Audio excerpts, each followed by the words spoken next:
public appearances that are not related to the public hearing. So if anybody would like to come up and address the, ma'am, would you state your name and address and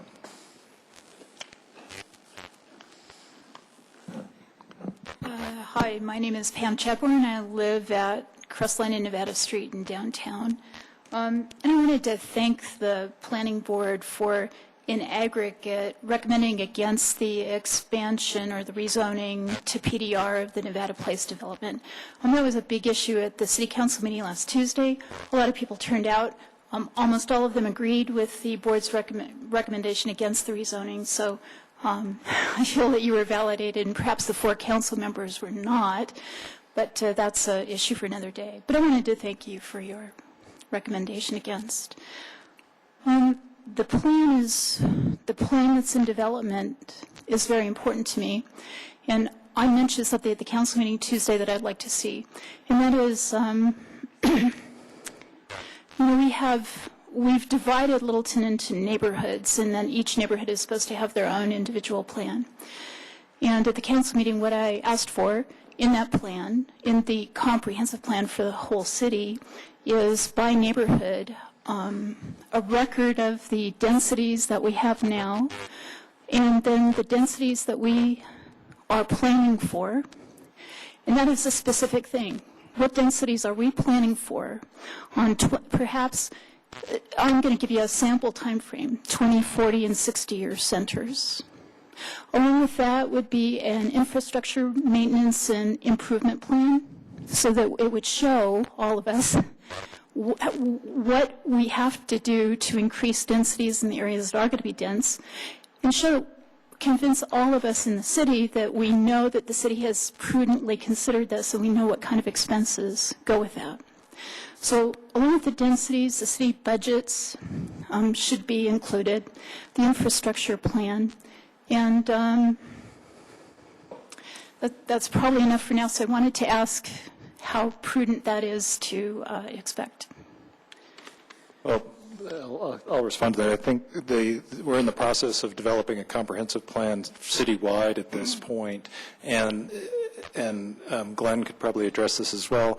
The idea is that it be visionary citywide and not as specific to neighborhood, but make recommendations that neighborhoods develop plans as an outcome. So that will occur over time. But the comp plan that we're working on now probably won't get into that level of detail where you have densities per neighborhood. In our legal clarification, there's a difference from being specific and being detailed. A plan cannot be detailed. It can't predict the future. But it can be specific in terms of targets or scenarios or examples, and it's got to be in the city plan in order to flow to the individual neighborhood plans, because we're part of a greater metro area. That's actually part of our advantage and our challenge. So we've got to consider Dr. Cog, and that's got to be there for Santa Fe and Littleton Boulevard and the other major arteries. That's got to be in this plan, and then it will flow, and that has to document or flow to the neighborhood plans. That's a characteristic of good planning, is to flow from the bigger to the smaller and to carry the data from the higher level to the medium level to the specific. Okay. So I'm going to be looking for that. Well, thank you. And I thought I'd let you know. Okay, thank you. Thanks. Okay, with that, we'll move into the public hearing. We do have a public hearing scheduled for this evening for the Littleton Commons rezoning and general plan development plan for 2996 West County Line Road. First we'll have staff make a presentation, then I believe the applicant will make a presentation, and then there'll be an opportunity for public input on this.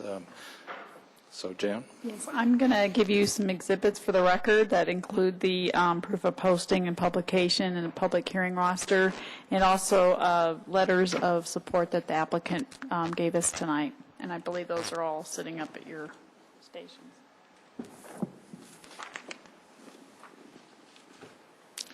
Are there more letters of support in here in addition to the ones that we already have? Okay.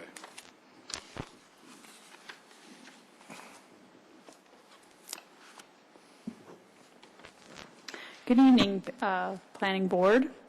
The property subject of tonight's hearing is located at the southeast corner of West County Line Road and South Erickson Boulevard. It's 18.06 acres in size and is zoned B2 community business. The applicant recently purchased this property along with the 12.58 acres on the west side of it. That's just directly west of Erickson Boulevard, and on the map it's noted as vacant in B2. The city annexed the property, both pieces, in 1984 and zoned it B2 at that time. The annexed property was part of a larger ownership consisting of additional 140 acres south of C470 in unincorporated Douglas County, and I think many people knew that as the Flying Bee Ranch. It's owned by the Bowen family. And in 2005, they sold it to Erickson Communities, and Erickson built their retirement community there south of C470. They basically platted the property they platted the property north of C470 in order to build Erickson Boulevard to connect to County Line Road and bring access to their retirement community. And they've since, and then of course, since sold that property to the current developer and applicant tonight. The proposal tonight is to rezone to PDR to allow the development of 385 multifamily apartment units. The mix of buildings will include 3- and 4-story buildings with attached garages and separate garage buildings, and also, and most of these are shown along County Line Road, carriage units where you have a separate garage building with a carriage unit overhead. The site falls about 55 feet in elevation from the northeast to the southwest, and in order to accommodate the topography, the apartment buildings will generally be placed parallel to the topographic contours in order to work with the natural grades of the site. I'll show you. Oops.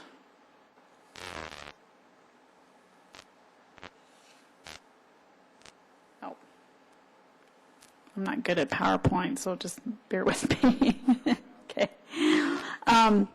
Many of the buildings will be stepped down in building segments or split level to accommodate the topography. The PD plan shows a diagram to this effect, which I'm showing on the screen. The maximum height for most of the buildings will be 45 feet, not to exceed 3 stories, except for the split level buildings, which you see in the middle there. Those will be 3 stories on the upper grade and 4 stories on the lower grade, with the 4-story side having a maximum building height of 55 feet. The leasing office and clubhouse will be located at the main entrance off of Erickson Boulevard. I think you can see the little swimming pool there. In addition to the clubhouse, the community will have a number of recreational amenities, greenbelt areas, and gathering spaces. There's an existing 9-foot sidewalk along County Line Road that will provide pedestrian connectivity with various connecting internal walkways within the site, and will give the residents access to the Highline Canal and the C470 trails. Main vehicular access will be into the site from Erickson Boulevard, with the secondary access at one of 2 proposed locations, either the County Line Road at the easterly portion, I think you can see up there at the north east portion of the site, or at the east boundary from Primo Road, which doesn't really show on this map, but there's a private road that accesses County Line Road into Douglas County, and that would also that would be via private access easement to that road. The location of the secondary access will be determined during the review at the final site development plan.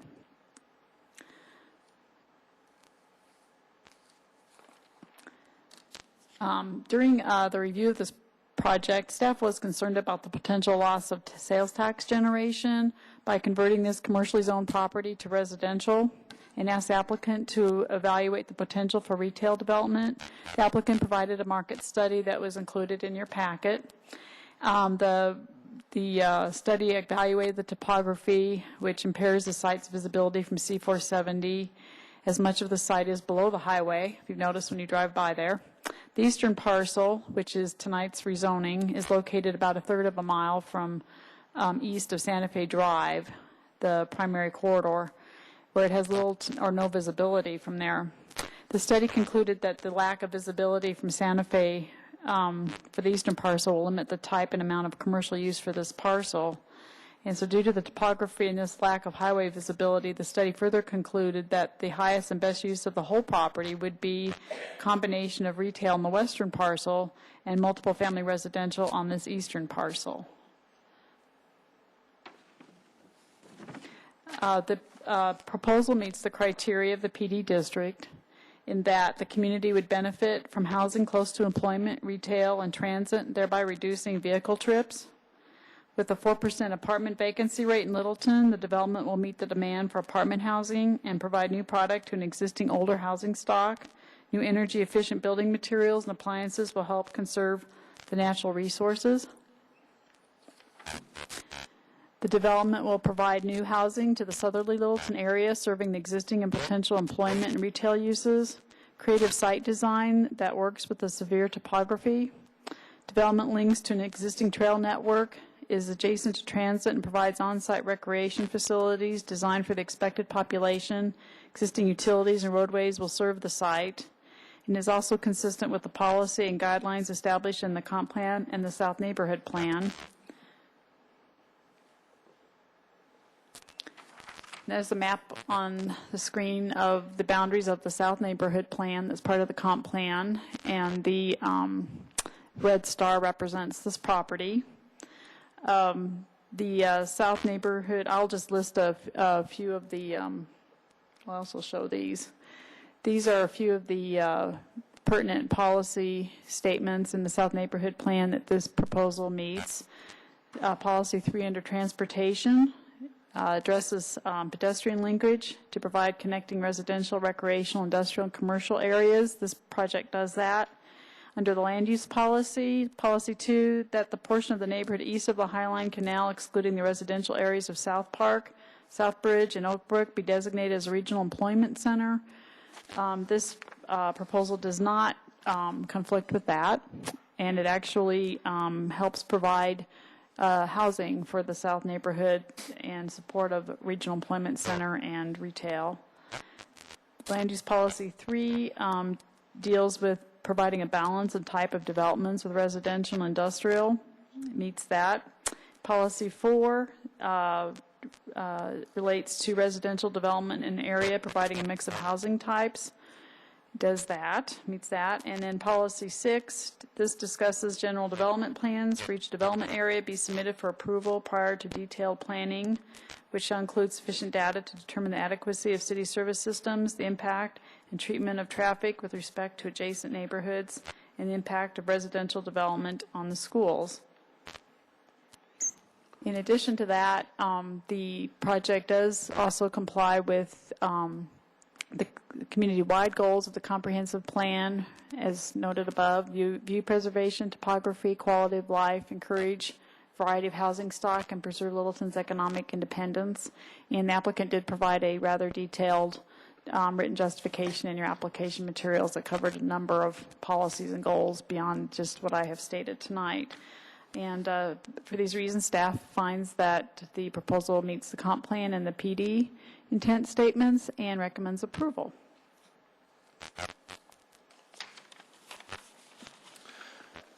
Be happy to answer questions, and also the applicant will be making a formal presentation here.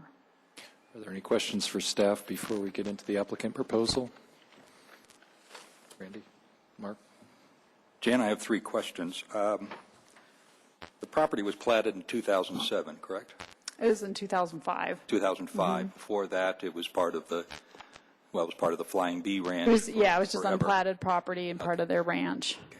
The applicant keeps mentioning in his book that the 30 years that the property has been Zone B2, it has not met the test of the market.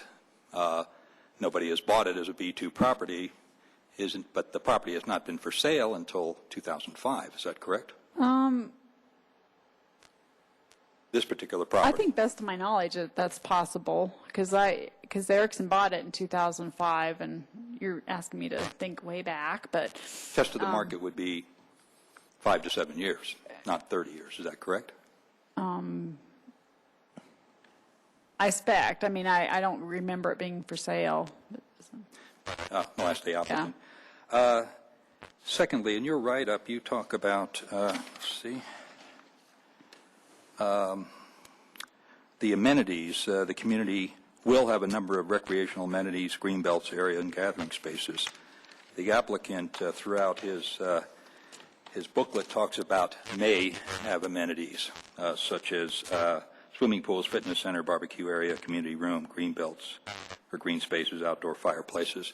It's a pretty big difference between may and shall. How, what's the word? How can you hold the applicant to the amenities when you say shall, he says may? What's going to happen? Well, it was my understanding that they were going to have those, so. I probably circled the you- word shall about, or may about 7 or 8 times. Hey, might have to. Will they be having these amenities? They may need to, and they will have to answer that question because, it was my understanding that they would be providing clubhouse and pool. Save that question and- for the applicant. Save that Yeah. question for the applicant. Okay. Last question. You mentioned a traffic study, peak AM, peak PM. Are there any problems with the 385 units on Erickson Boulevard getting in and out? No. Okay. And their traffic engineer's here to address that as well, but if I recall, there was the location point of the proposed access points on Erickson Boulevard were approved by a Public Works Department that reviewed the traffic study. Thank you. Craig, I have a question. Sure, go ahead. Jan, I just want to clarify, this is for consideration of a rezone. Should this pass, the next step would be an actual site plan? Right, that's correct. So the site plan that's in here is just a conceptual what-if kind of scenario? Yes, it's an illustrative plan that's showing how the property can be developed under the development standards that are proposed on the PD plan. So if we do approve or recommend approval, the standards go with it? The Correct. zoning? Correct, yes. Okay. Okay. Any other questions for staff before we open the public hearing? A couple of them. Jan, according to zoning ordinance 1012, the height is measured from elevation of the highest adjoining sidewalk or grade next to the building, not from necessarily from the lowest occupied level, right? Because that doesn't seem to jibe with what's in the application. Well, that's how the code measures height, but a PD plan can offer a different method. Okay. And you were, in your summary, you're talking about a 3- and 4-story height. I believe the applicant's documents also indicates that where the buildings are split, they would be as much as 5 stories. That's not what, No, that's what's on the plan.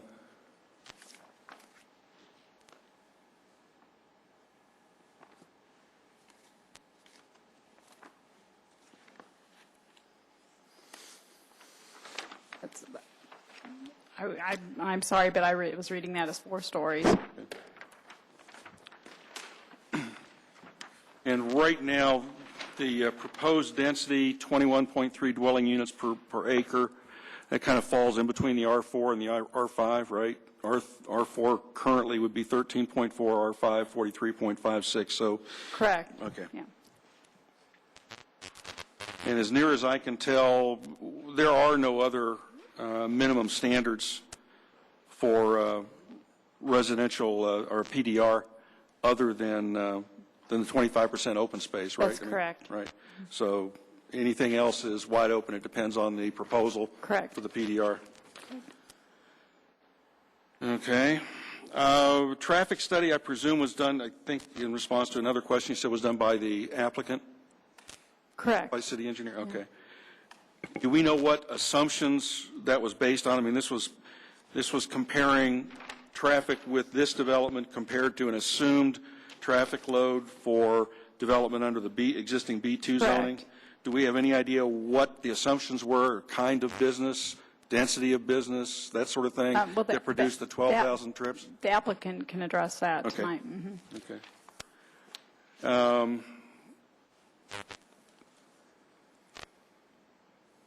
I notice there are no comments submitted from any other city departments, any other authorities, special districts, not even Littleton Public Schools? There was a referral done, and those agencies responded, and the applicants addressed their comments, and it's in actually Douglas County Schools, and they will be paying a school fee to Douglas County. Thanks for that clarification. Okay, I think everything else can wait for the applicant or further discussion. Thanks. Dan, I just had a couple of things on, in the current comp plan under parks open space in this area about McClellan Reservoir. There's a policy 2 and policy 5. 5 states that the development be required to provide adequate measures to prevent water quality degradation of McClellan Reservoir. Has there been any study done, anything addressed on McClellan, how this property development would affect McClellan at all? Well, this, their engineer is here tonight, but it's my belief that they don't drain into McClellan. It drains, this site drains basically to, I think, the northwest to a basin south of County Line Road. Isn't that correct? Yeah. So it doesn't cross into, it doesn't go north of McClellan.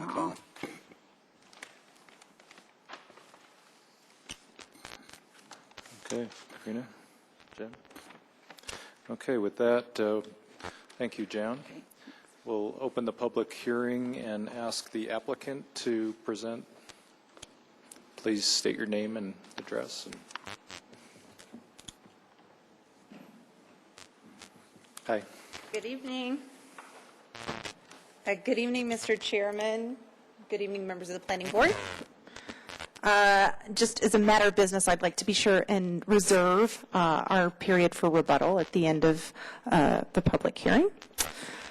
So many of you know me. My name is Jessica Elizade. I am a developer's representative, and I'm here this evening to introduce you to Littleton Commons project and the applicant, the Province Group. So in my many years of doing this with developers and communities, several projects here in Littleton and many other communities across the metro area, I can sincerely say that the Province Group is one of the most hands-on, involved developers that you will find, that they have over 20 years experience as a company, and more importantly, about 65 years of development experience collectively with the management level staff. As both a real estate development company and, more importantly, a real estate investment company. And the reason that that's important, as I know is important to our council and that's important to you all, is that you can be assured, as Board Member Rudnicki referred to, that they're going to stick around, and how do we ensure that what they do is what they say. So when you're invested in a project, you're invested in its long-term performance and the quality of what you're building. They have owned and developed all across the country, so they have a good understanding of how and why architecture and product needs to fit within the communities that they're locating them. However, at the same time that they're sensitive to that, they deliver by hiring best-in-class local consultants, local engineers, local architects, and you'll meet those consultants and hear from them tonight, who have done many quality projects here in the metro area and understand, quite frankly, what's important to consumers and to municipalities here. So I think you'll find that there's a whole lot of research, and research is an important component to the Province Group. The reason for that research is that, or the reason that that's important is because after researching the Denver metro area, Province Group chose Littleton, and they chose Littleton for two reasons. The first is that they were charmed by Littleton's history, and it's hard not to be, but more importantly, they're really excited by Littleton's future. So I'm going to show you, and I think I've covered everything on this slide, so I was probably supposed to do that a minute ago. are some examples of the products that the Province Group has created so that you can get an idea for a feel for their architecture, the quality of projects that they design, invest, and build, including single and multifamily projects. One of those projects is actually a landmark project, so they're familiar with historic preservation and working in those kinds of environments. And there are also some award-winning projects that you'll see there. So with that, and no further ado, I'd like to introduce to you the principal of the Province Group, Mark Kerslake. Okay, thank you. Good evening, Mr. Chairman, planning board members, staff, and Littleton residents. Mark Kerslake with the Province Group, the applicant. Happy to be here this evening to talk about the property, the 18 acres, as Jan mentioned. Start off by just giving a little more orientation. The property's at the very southern edge of Littleton, as you can see in this image, the red line outlining the city limit, and our site there in yellow. We have Douglas County to the south and immediately to our east. In fact, we're one of only 3 properties in the city that are south of County Line Road. So just to give you a little bit of a orientation. The property falls within the south neighborhood of your comprehensive plan, which is approximately a 2,000-acre sub-area of the city. That's outlined here in yellow. And one thing notable about this, and you could see our site in the lower left-hand corner in the red outline, within this 2,000-acre sub-area, there's only one existing multifamily project, and that's indicated by the star. That's a property on Mineral across from the CenturyLink facility. So that's the only existing multifamily community in this 2,000-acre sub-area.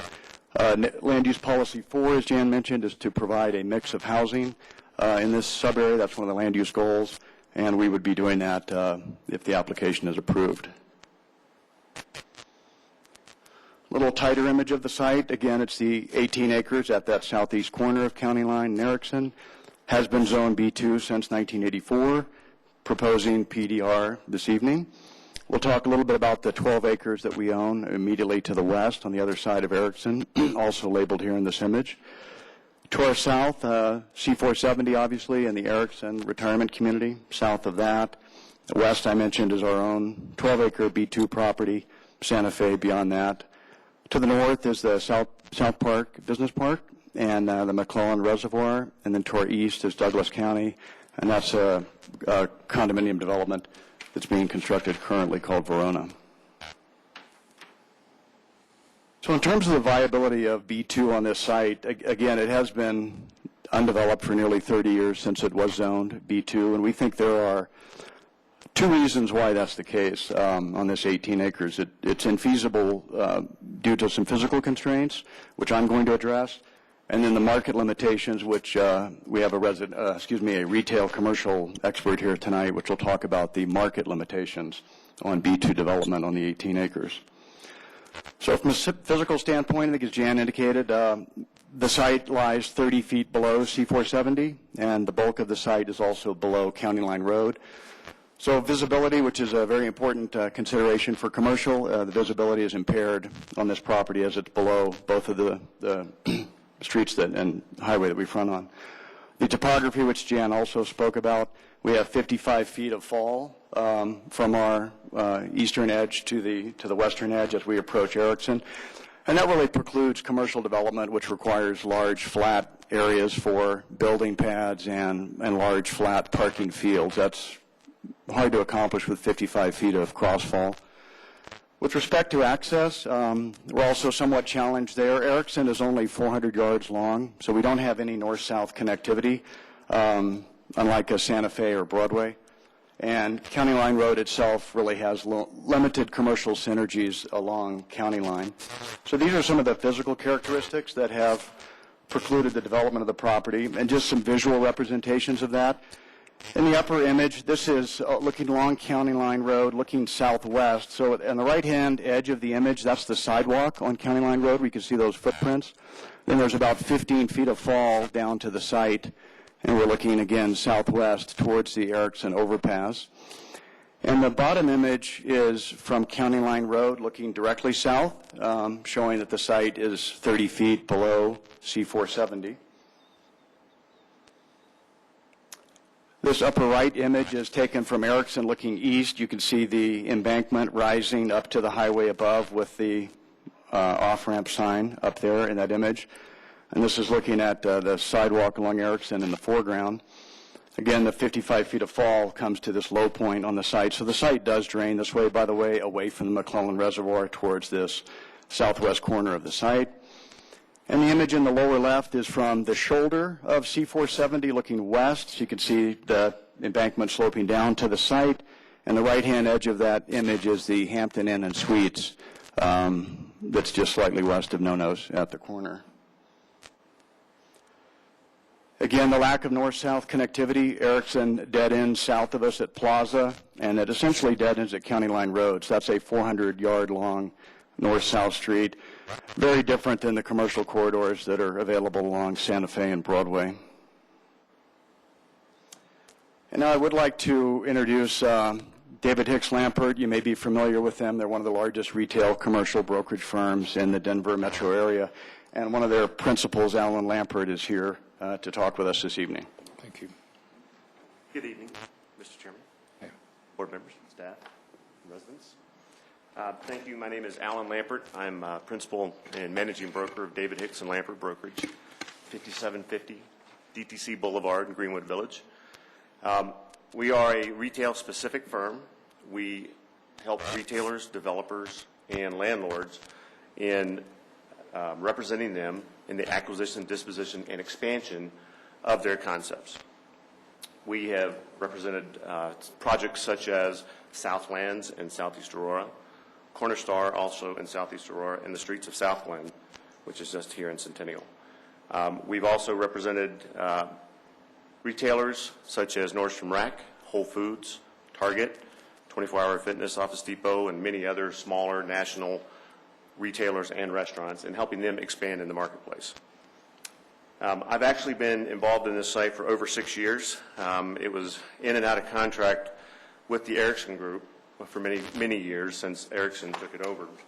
I was working on behalf of a contract developer who had a contract on it. And my task was to attempt to fill up the 31 acres with retail for the B2 zoning.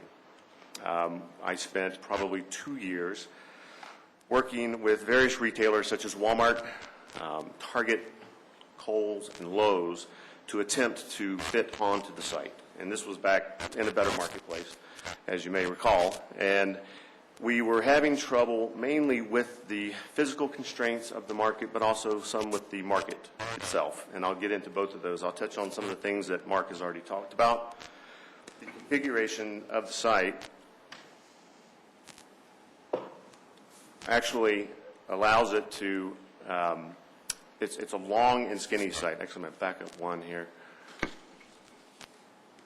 So we talked about how the marketplace has been for nearly 30 years, has been zoned for B2.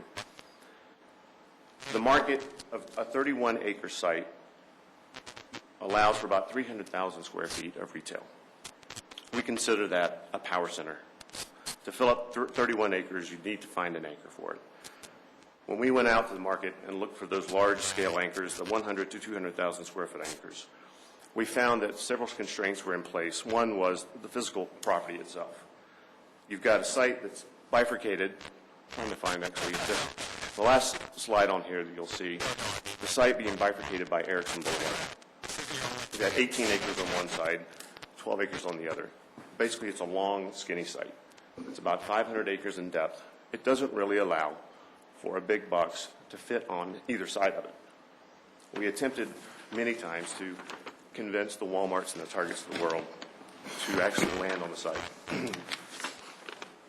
The north-south connectivity of Erickson Boulevard, that 400 yards that Mark is speaking of, doesn't allow for a regional retail draw. You've got the topography of the site, which mainly on the west side doesn't allow for the configuration of a large box in any configuration that a retailer is going to comply with. And lastly, I'll back up once to this one. You'll notice that the site, while it looks like it has a lot of traffic that surrounds it, you've got barriers that retailers look at, barriers that patrons look at. C470 itself is a barrier to shopping. If you lived in Highlands Ranch, you do not want to cross C470 to do your shopping for your daily needs. Therefore, Highlands Ranch Town Center ended up getting the target that we were trying to land on our site. You've got Santa Fe Boulevard, you've got the Platte River, you've got McClellan Reservoir and the other reservoirs, and even the train tracks that tend to act as a barrier. So residents on the west side of Santa Fe tend not to shop on the east side of Santa Fe. So it was very difficult for us to actually get the ears and the eyes of those retailers, and I was doing it for 2 to 3 years, site plan after site plan, trying to figure out the configuration that would work. To be able to build a 300,000-foot power center, you need to land one of those first, and then you find the junior anchors that fill in, the PetSmarts, the Office Depots, the Lowe's, possibly Lowe's Home Improvement. This next slide will show you kind of what more of the market fundamentals and the market constraints are showing us. As I said, it was hard to lay out a true power center. Now, a power center, tends to be laid out somewhat like Aspen Grove, although Aspen Grove is more of a lifestyle center. You don't have as many of the big anchors, but it's more of a U-shaped center, multiple points of access. There's other sites that exist, some within Littleton, that are more accessible and will be much more of a power center type of site. You've got the Ensra Farm, which I believe is currently zoned for over 900,000 square feet of retail. You've got the Marathon Oil site, which is currently under contract, and I believe has 250,000 square feet of approved retail development. You've got the 145 acres that sits within Highlands Ranch that may or may not develop as retail one day. I don't know if there's that much demand in Highlands Ranch. And then you've got the existing retail base, and I'm sure you all travel all over Littleton and all over the area, Broadway, Santa Fe, Platte Canyon. The retail that we see at Broadway and County Line and Broadway and Mineral has got pretty significant vacancy rates already. I actually represent the market at South Park, which is the Kimco Center that's anchored by King Soopers. We're getting ready to have the Office Depot come available, which is 30,000 square feet. We're getting ready to have the Big Lots come available, which is 20,000 square feet. It's been pretty difficult to find anyone to take a look at it. We've had stores like Art Thrift Store approach us to come into the Big Lots, and Kimco, who's a major national developer, has decided they're not going to go in that direction at this time. Across the street at the Safeway Center, you've got the Marshalls that's been vacant for about 5 years also. And then you'll see just south of the market at South Park, the 18-acre site that is the former Albertsons. That went vacant for a while when Albertsons went out, and it turned into a Goodwill and a Dollar Tree, which certainly are retailers that we need, but they are the typical retailer that goes into second-generation space. So the last thing that I'd like to touch on is the proximity to rooftops. Retailers follow the rooftops. If you look at this site and you see the rooftops around it, they're above McClellan Reservoir, they're south of C470 and south of Plaza Drive. They're to the west of Santa Fe.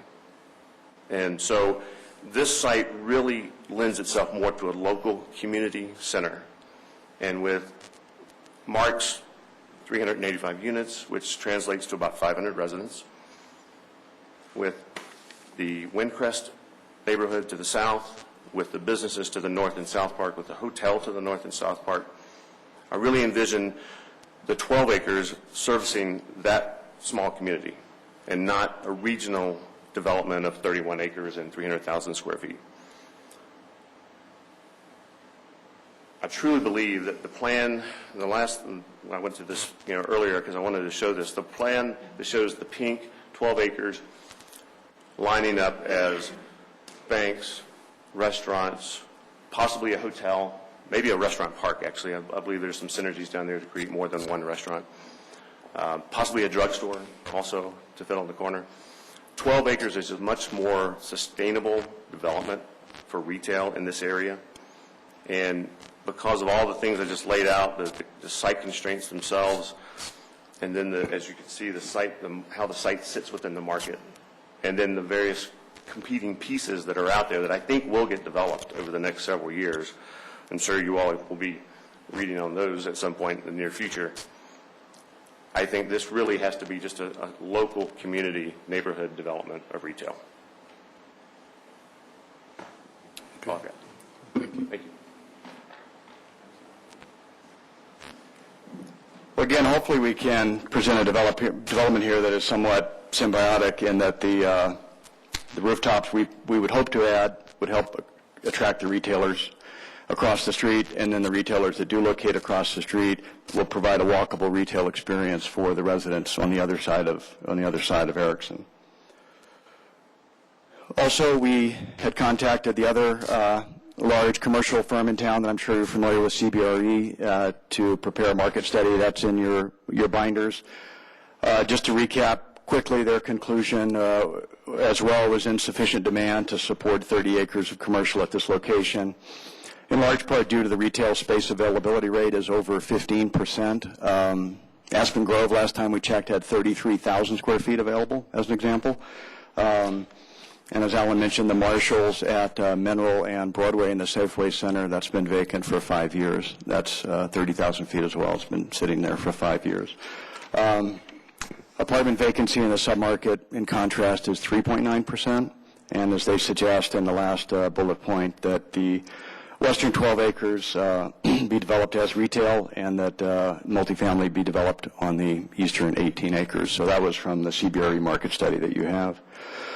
So what were our goals in rezoning the property? Number one was to develop the highest and best use of this property. And just to add something to the history of the property, this was actually bank-owned. So Erickson acquired it from the Bowens and then subsequently lost it to their lender, Capmark, and we purchased it. So it was a bank-owned property we purchased from Capmark. So it was an REO property when we bought it. Compliance with the comp plan, we've done that. We believe we fully comply with every applicable land use policy and goal, or all policies and goals of the comp plan. We are processing the PD and comply with the elements contained within your PD ordinance. As we've indicated, we'd like to support the existing and proposed retail within the city. As well, we'd like to support our own 12-acre site to the west, and provide new high-quality housing to Littleton.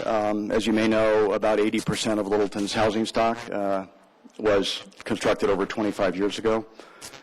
And we will also be providing for future home ownership potential by processing a condominium map on this community as well. So a zoning comparison that we'd like to share with you. So we're comparing here the existing B2 zoning that's in place to what we're proposing under the PDR.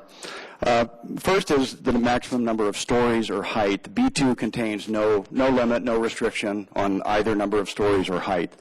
In contrast to that, we're proposing 3-story maximum, with the exception of some downhill units. So we will have a 3-4 split that works with the grade. As Jan indicated, the uphill side of that that building will be 3-story. The downhill portion would be 4-story. There are no 5 stories that are proposed, just to clarify. And we'll probably just have a handful of the 3-4 split buildings. The majority of the buildings are 3-story buildings, period.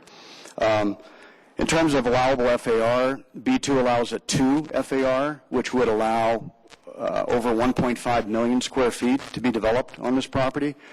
In contrast to that, our application is about 475,000 feet, so about 1 million square feet less than the maximum that would be allowable under B2. So we're probably at a 0.6 FAR as opposed to a 2. Setbacks, there are no setbacks in B2. We, on the other hand, are proposing setbacks of 10 to 20 feet, depending on our frontage. Also, the unobstructed open space will be increasing. It's 20% now under B2, and we are proposing 25% under the PDR, so there will be more open space. And with respect to traffic, we talked about that earlier. There is a considerable difference in the traffic impacts. If the property were developed as B2 and not under the 1.6 million, under even a far less intense development than the 1.6 million that would be allowed, the B2 build-out would generate about 12,000 average daily trips. And in contrast, our community would generate less than 2,600 traffic trips. So a huge difference in the traffic between the existing zoning and what we're proposing. So I think, as you can see, what we're proposing is a much less intense development than would be allowed under the current zoning. So why do we think this is beneficial for the city of Littleton?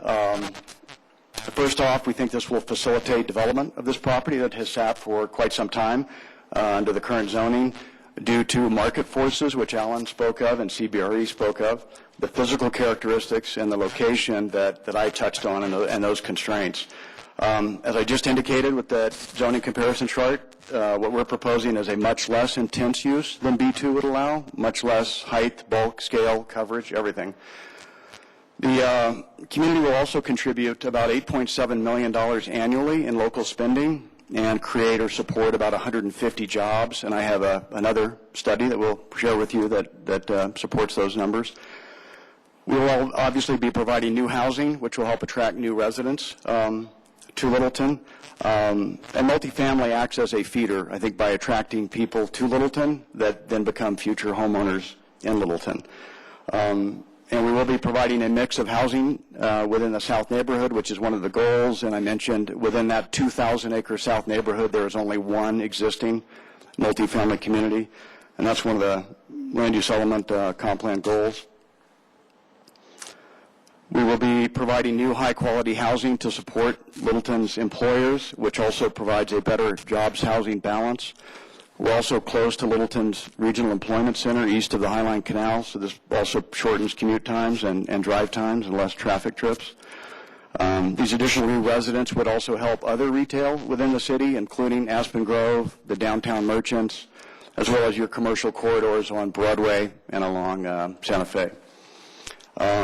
These new residents are needed to also help us jumpstart the 12 acres across the street and provide us with a built-in customer base for that. This is a convenient location on the very edge of Littleton. I think it's also one of the few sites in Littleton where you can add housing, which adds spending power without impacting any residents around us. We will be incorporating green features into the community, such as low-flow plumbing fixtures, energy-efficient appliances, insulated windows, and insulation.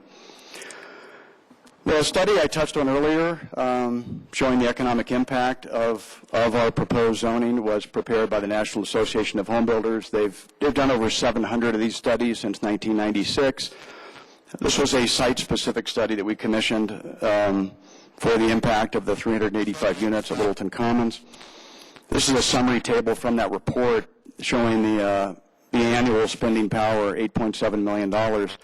And just in summary, that is the roughly 500 residents that would live here. That's their spending power in the local economy on goods and services that those people will spend in the local market area, as well as the local jobs that will be supported. I think the results of that study are borne out by the quality of demographics that have been attracted at Alta Aspen Grove, which is about a mile away from us. We were able to obtain their demographics from Wood Partners, who developed that community. And there, as you can see in the highlighted box, the average income for all their residents is over $117,000. So these new Class A communities, such as we're proposing, have the ability and do attract a very high income level, and that brings a lot of new spending power to the city. At this point, I wanted to introduce the project architect to talk a little more about the land plan and the architecture. We're pleased to have Kephart on our team. They're a Denver-based architect, and we're just named the 2012 Architect of the Year by Builder and Developer magazine. So I wanted to introduce Chris Grady, one of their principals, to walk you through the conceptual land plan and elevations. Thank you. Thank you, Mark. Mr. Chair, Planning Board members, good evening. My name is Chris Grady. I am with Kephart Community Planning and Architecture, 2555 Walnut Street, Denver, 80205. Why Kephart? Province Group has included us as part of this team because we are residential design experts that are sought after for our expertise in a wide array of project types and product types, with a special emphasis on multifamily design.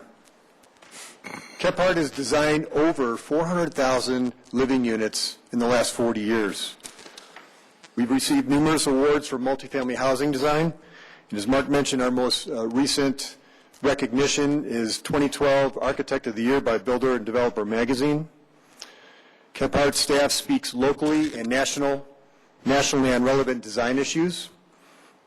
We've also written numerous articles on industry-related issues for local and national publications. And we also serve on many local and national committees and councils. So Kephart is committed to excellence in design. We seek to work closely with our clients and municipalities. We're committed to a high level of service to the communities that we serve as well. Oops.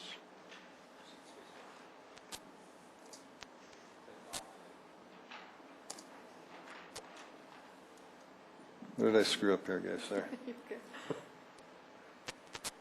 I gotta use this guy. Space bar. Perfect. Thank you. So what are the land planning and design goals at Littleton Commons? I'm just going to list them quickly, and then we'll get into a little more detail about those. Number one is working creatively with some really challenging topography. The second is to create a great walkable central spine road with 2 access points. Provide a series of gathering areas and amenities, which we shall provide. We want to also design and attract timeless architecture and create floor plans that appeal to a wide range of residents.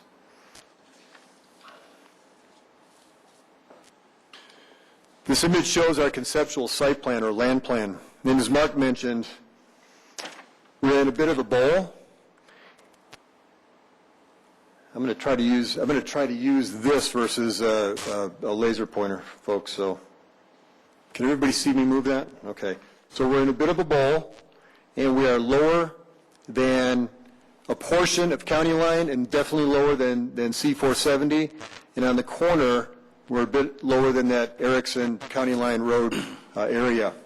Again, there's 55 feet of grade on the high point on the east, low point on the west. And so we developed a concept plan that efficiently and creatively works with the grades. We've designed the buildings to work with the topography.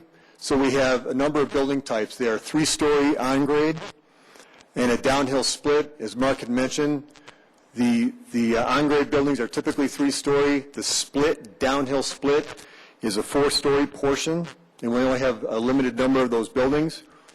We're also introducing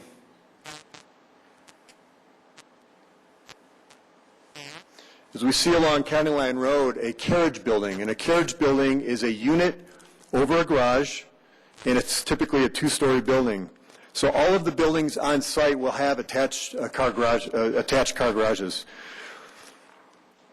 We also vary the building size to break up the massing on the site. Trying to find my cursor here. Okay. So these buildings are all oriented around internally situated parking courts or motor courts. And these motor courts typically include open and detached parking. And most of the parking in this area within these auto courts is, the bulk of the parking for the project is located in these auto courts. And these carriage buildings provided a great opportunity for screening along County Line Road. The parking that we're providing on the plan is in excess of city requirements. The buildings reinforce some edges, important edges, particularly along County Line Road and Erickson. We're providing 4-sided architecture, which means the character of the buildings is carried on all 4 sides. And so a driver walk along Erickson or County Line will reveal some real quality in the architectural design. We're also likely to have a central spine road with gathering areas from east to west. And so this spine road, which connects to Erickson and ultimately to County Line Road, it will be well landscaped. It will have detached and attached sidewalks on both sides, which will connect to a 9-foot sidewalk on County Line Road and also an existing sidewalk along Erickson. Again, the plan will feature 2 entry points, one on County Line and the other on Erickson. And this internal road, again, will be well landscaped and will provide parallel parking as well.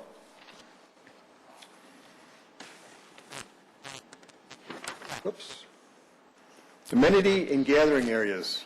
Active and passive amenities will be situated along the Spine Road, which really is a primary pedestrian corridor within the neighborhood. So we've got a clubhouse location. We'll show a little more detail. I just want to point these out before I get into that detail. And then along the Spine Road,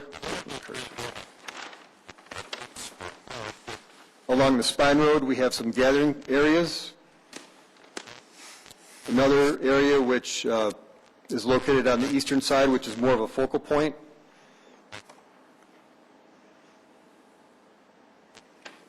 We also have some amenity areas on the east side as well.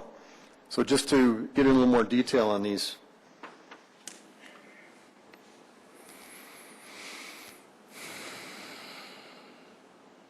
We're providing small neighborhood niches, and these niches will include fire pits, barbecue areas, and seating, which will be in the shade.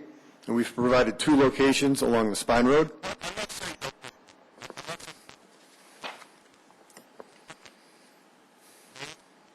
There's what we call a bark park on the north and east side. The north side is for cats, the south side is for dogs. And we will commit to these amenities.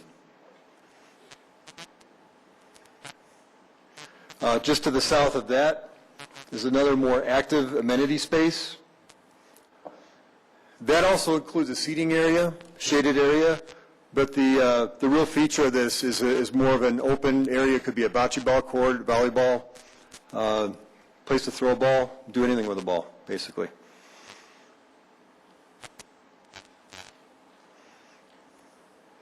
The next is really a strong focal amenity which offsets the clubhouse on the west side. So as you drive in from County Line, you've got a great view to this amenity space. As you drive in from Erickson along the Spine Road, this main pedestrian corridor, you still have that view to that great amenity space. And that includes a trellis. That also includes fire pits, barbecue areas, tot lot as well. The really neat thing about this area is it's got some grade change in here, so you're going to see some really nice landscaping with some walls and some great layering of hardscape and softscape elements.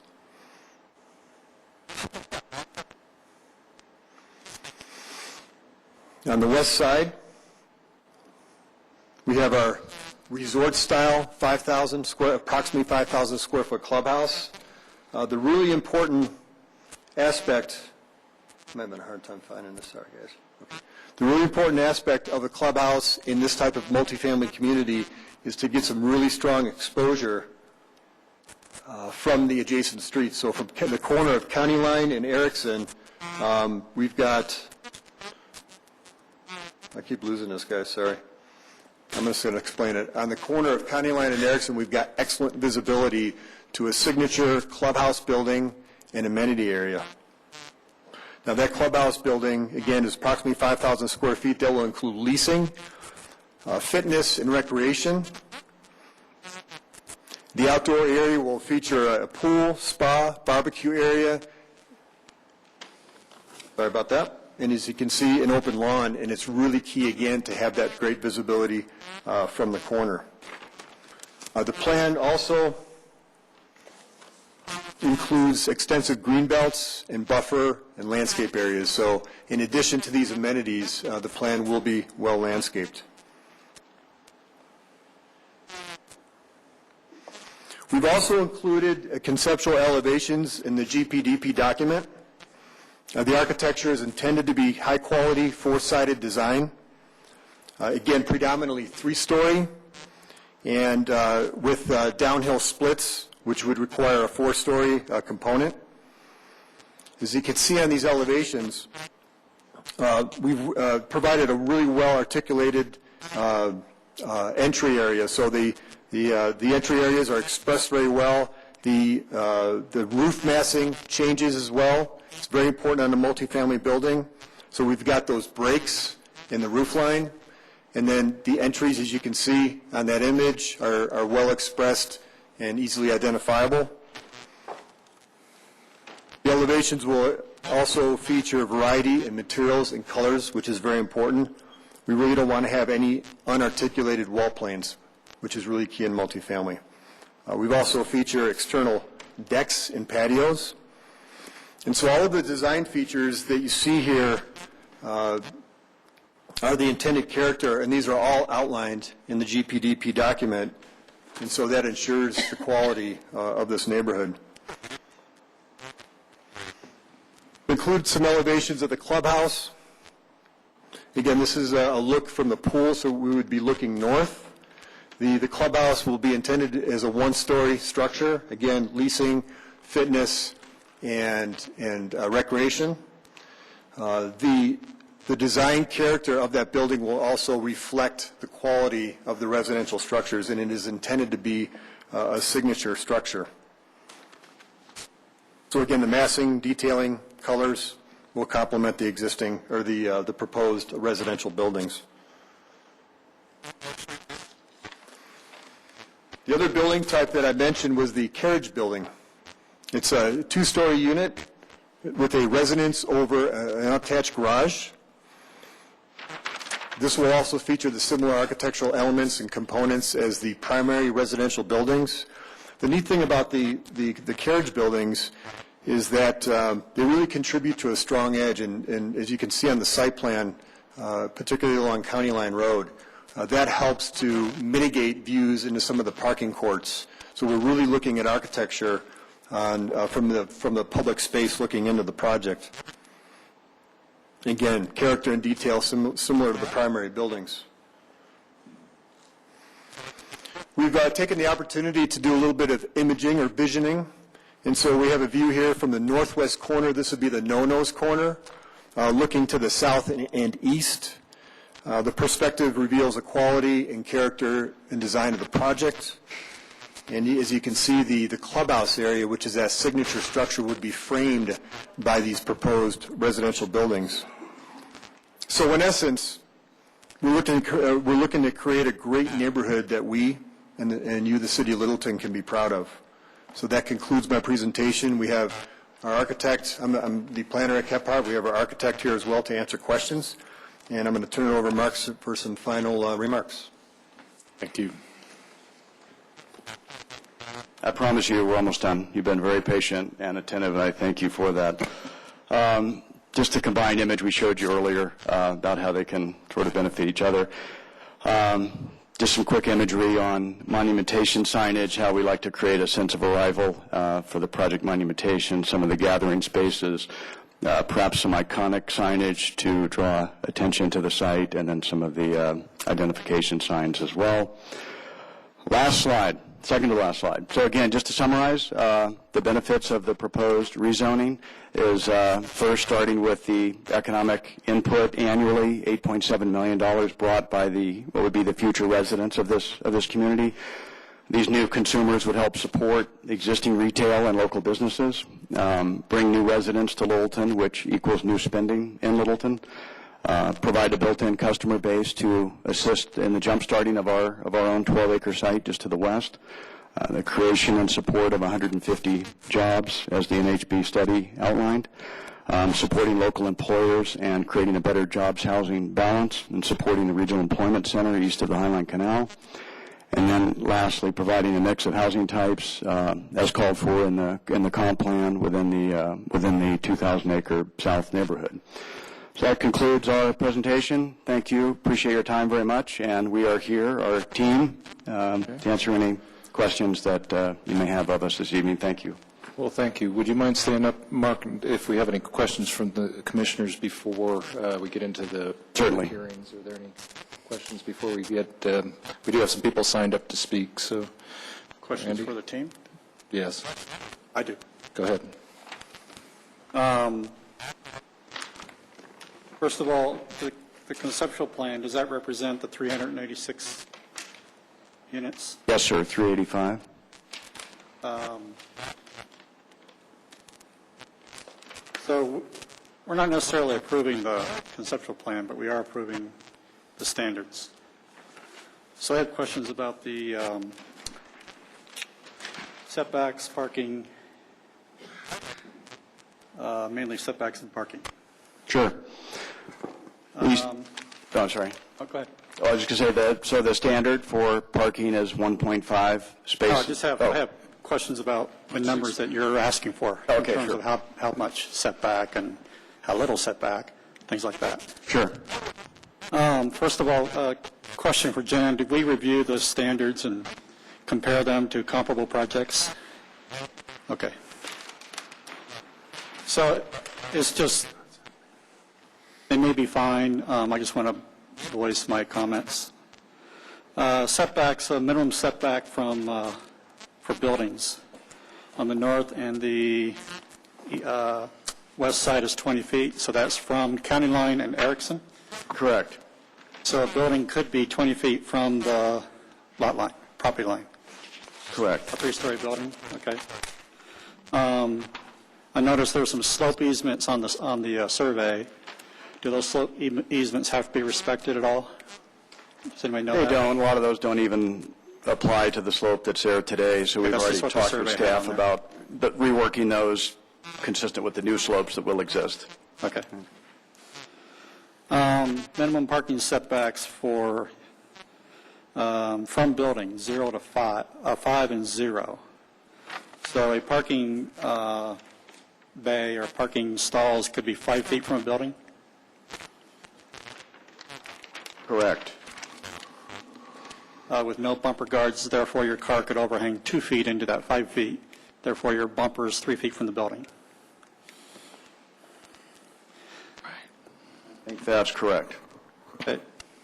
And the 0 for tandem makes sense, I guess, because of the fact that your tandem is back-to-back parking. Yes, sir.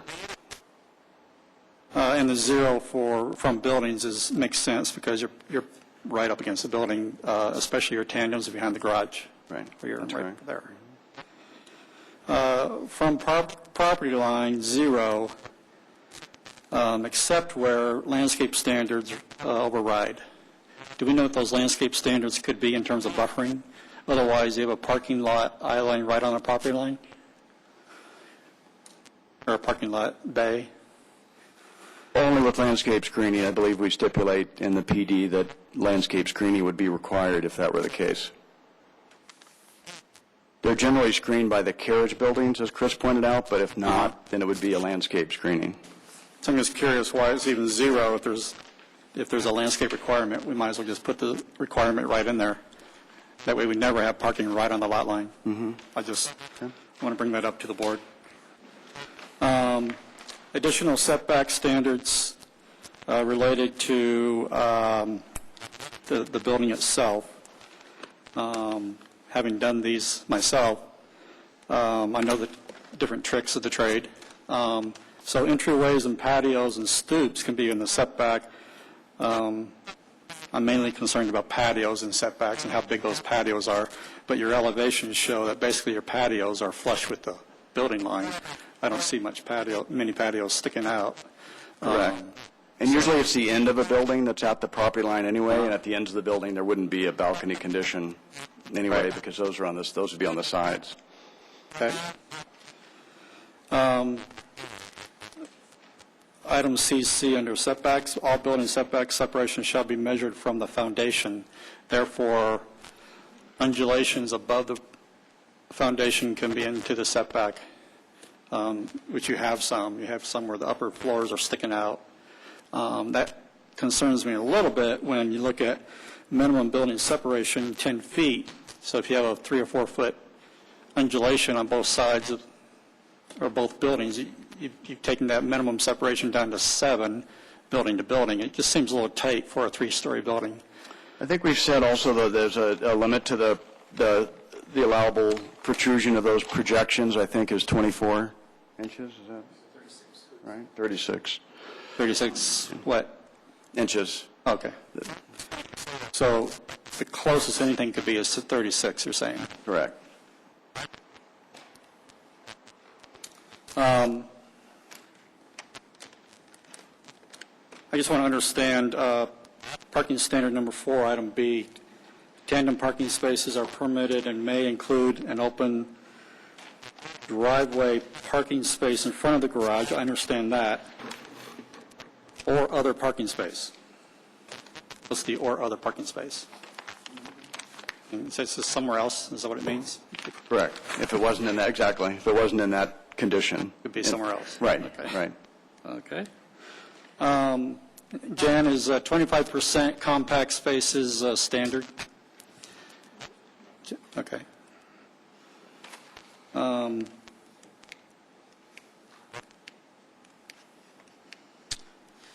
And then lastly, well, sort of, item F, parking lot and private drive minimum driveway widths.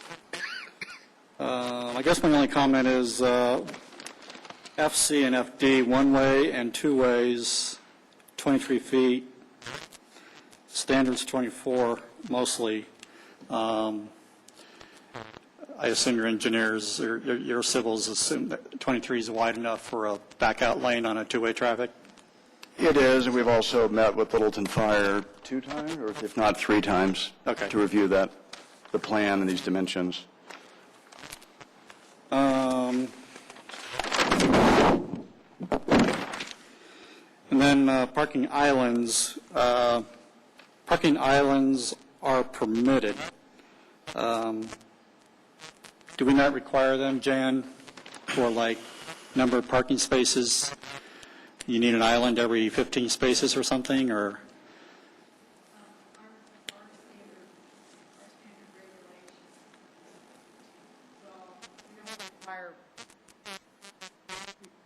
I think if there is more than 15, they do put in a park. Got to put in an island. So they're permitted, but they're also required at certain increments. And then last comment I have is just a question about if this is a project about pedestrian connectivity to reinforce walking and biking. Seems like the site plan has missed the biggest connection ever, and that is the Highline Canal Bike Trail on the south east corner. There's no connection there. I don't know if that's because we're not allowed to connect to it, or Yeah, we didn't miss that. We'd love to have that. I think the issue is, you could see on this image there are connection ramps off Primo Road to our east, and then at Erickson, they just built those new, on the south side of C470, they just built those 2 new connection ramps there. So there are 2 access points, and often they don't like a midpoint access.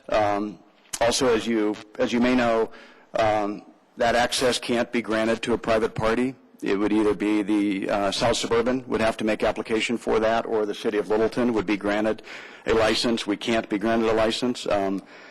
We're happy to help get a license, so if a license would be granted, we'd be happy to have it and would tie into that.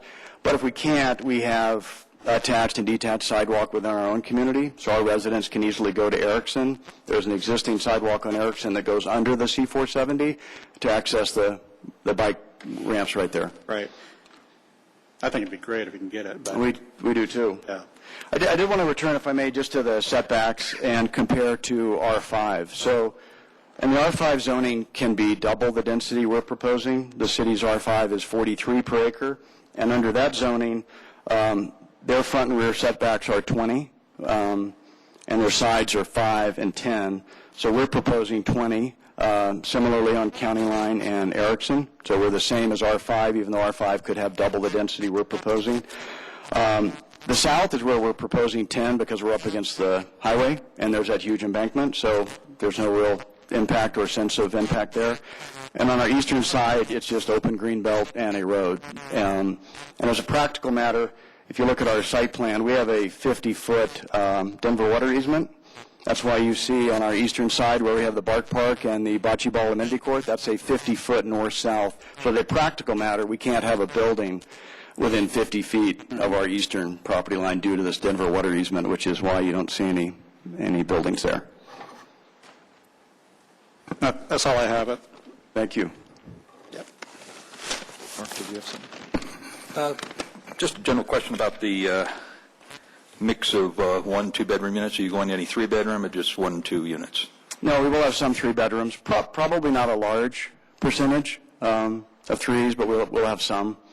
And what about 1 to 2? 1 to 2, half and half, or? Don't know exactly yet. That's probably not, conceptually not too far off. Okay.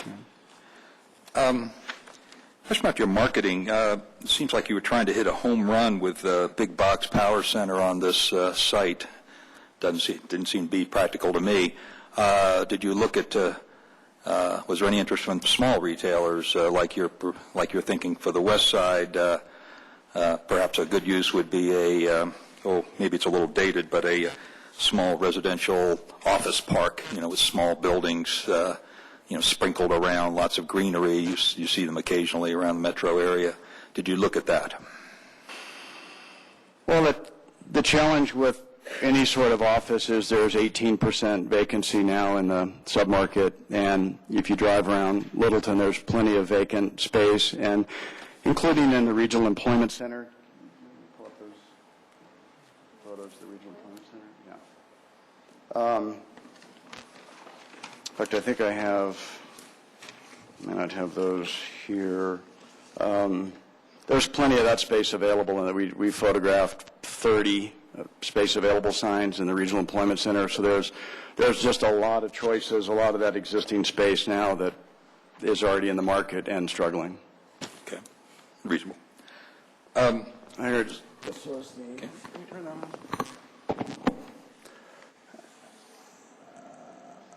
That's hard to read, but if you look at that sign in the lower left-hand side, you see all the vacant slots on that sign. That's in the Regional Employment Center. These were taken recently, and then we have page after page of for lease signs in the Regional I believe you. Employment Center. I've seen the signs. A little concerned about the future of the 12 acres to the west. You coming back in, I call it the divide and conquer syndrome. Come back in 5 years and using some of the same arguments you're using to downplay the commercial application of the eastern portion, you will use on the western portion. Sure. What will be your response to that? I would look unfavorably, if I'm still on the planning board, to you coming back and requesting that, and I would hope that future planning boards would also look unfavorably for that. What would be your response? I think we should be looked unfavorably upon for that.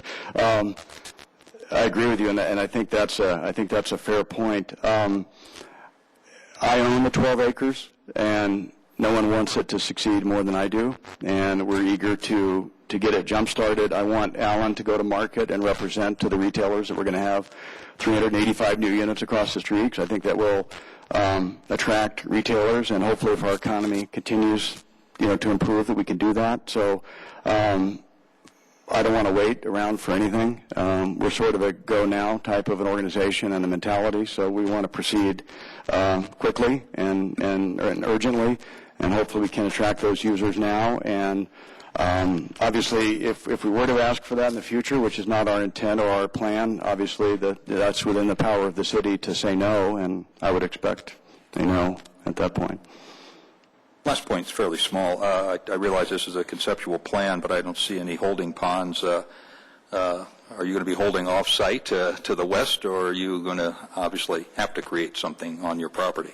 Probably some of both. We've done a preliminary hydrology, so the whole site drains to that southwest corner of the site, and then there's an existing pipe that goes under Erickson now to the other side of Erickson, where we're actually collecting some flows that come over the C470. So it may be a combination of a shared pond. We may underground some of it, actually. So either way, it works either way from a hydraulic standpoint with the drainage study that was prepared.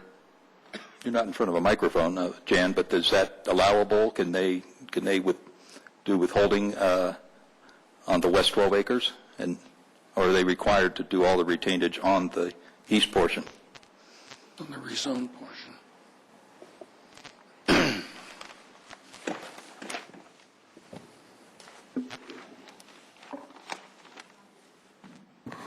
I'm not the expert here, but I believe that they did a full drainage study for both sites when we were doing the platting initially, and I believe that was the plan. Was there's actually even an easement across the 12 acres to accommodate, which will probably get relocated with this developer, but to accommodate the drainage off of the east side to the pond on the west side, if I recall.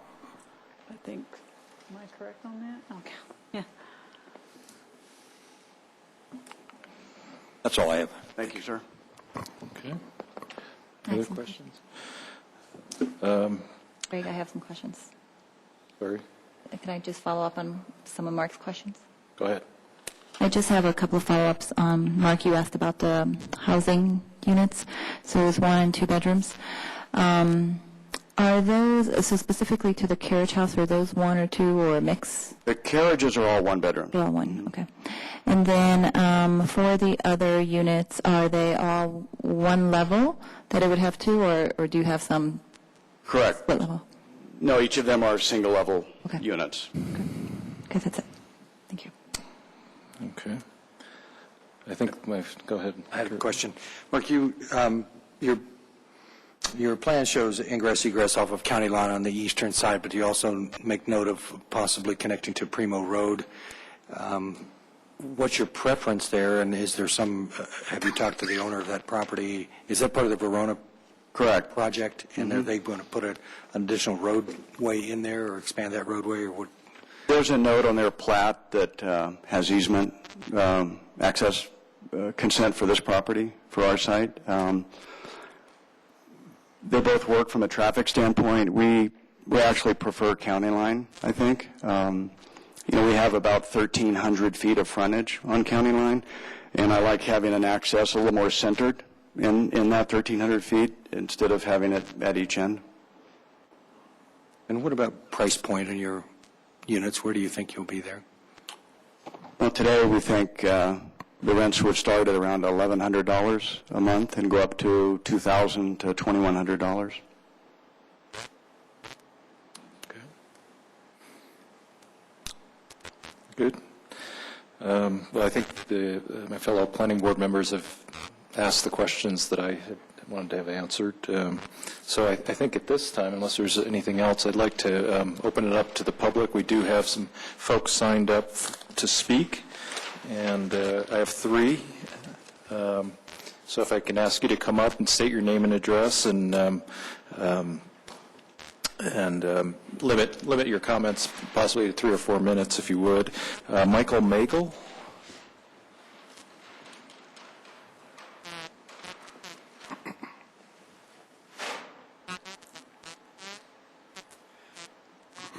Hi, my name is Mike Magley, 9034 West Wagon Wheel Drive, Littleton. I was the development director for Erickson when we developed the site originally. And one of the problems that we had in trying to market it the 4 years that I was involved was all these issues that they've brought up. There just wasn't enough retail near enough. There wasn't enough residential near enough to be able to develop the retail piece of it. And also the grade issue on the eastern parcel, just there wasn't a big enough footprint to put any kind of a reasonable size structure on.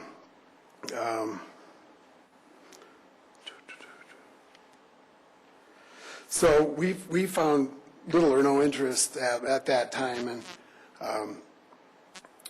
although it wasn't our prime, we were pretty busy across the road right then, but we certainly did try to do that, and that was during some pretty good economic times, and we still just couldn't generate any interest in there. So I would just echo that. I think the mixed use would be a good way to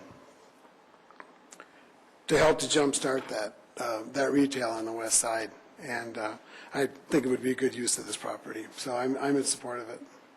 Thank you. Okay, I have Katie Raffensperger. Did I pronounce that right?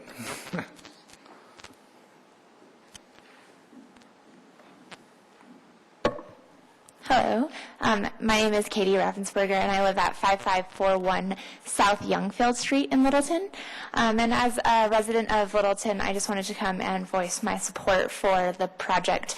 And there are three main reasons that I feel that this would be beneficial to Littleton, and I'd like to speak to each of those in turn. First would be the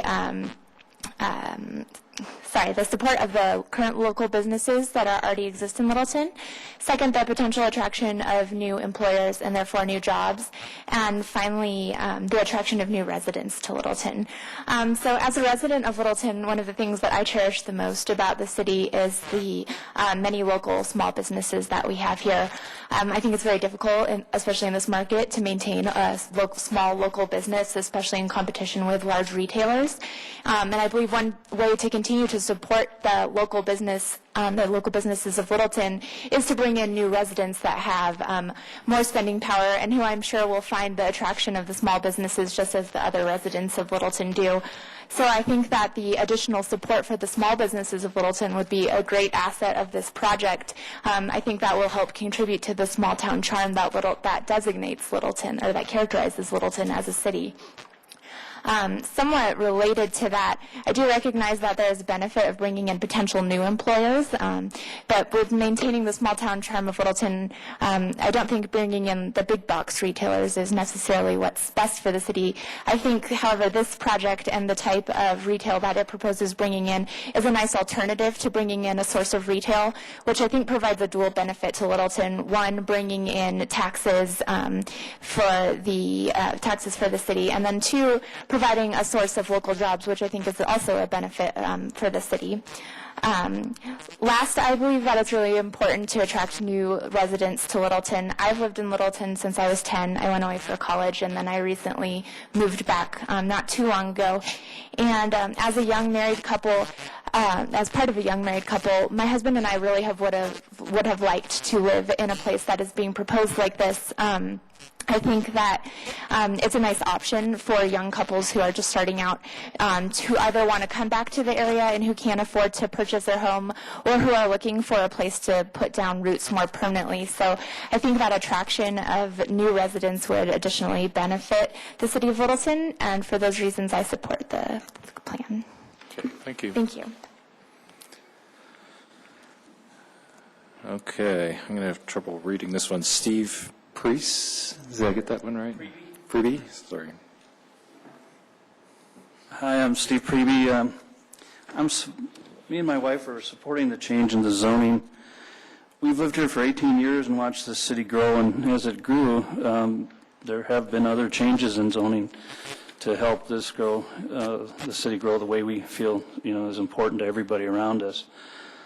The apartments would create jobs and opportunity for people to move to this area and improve the city the way we have been improving over the years that I've been living here.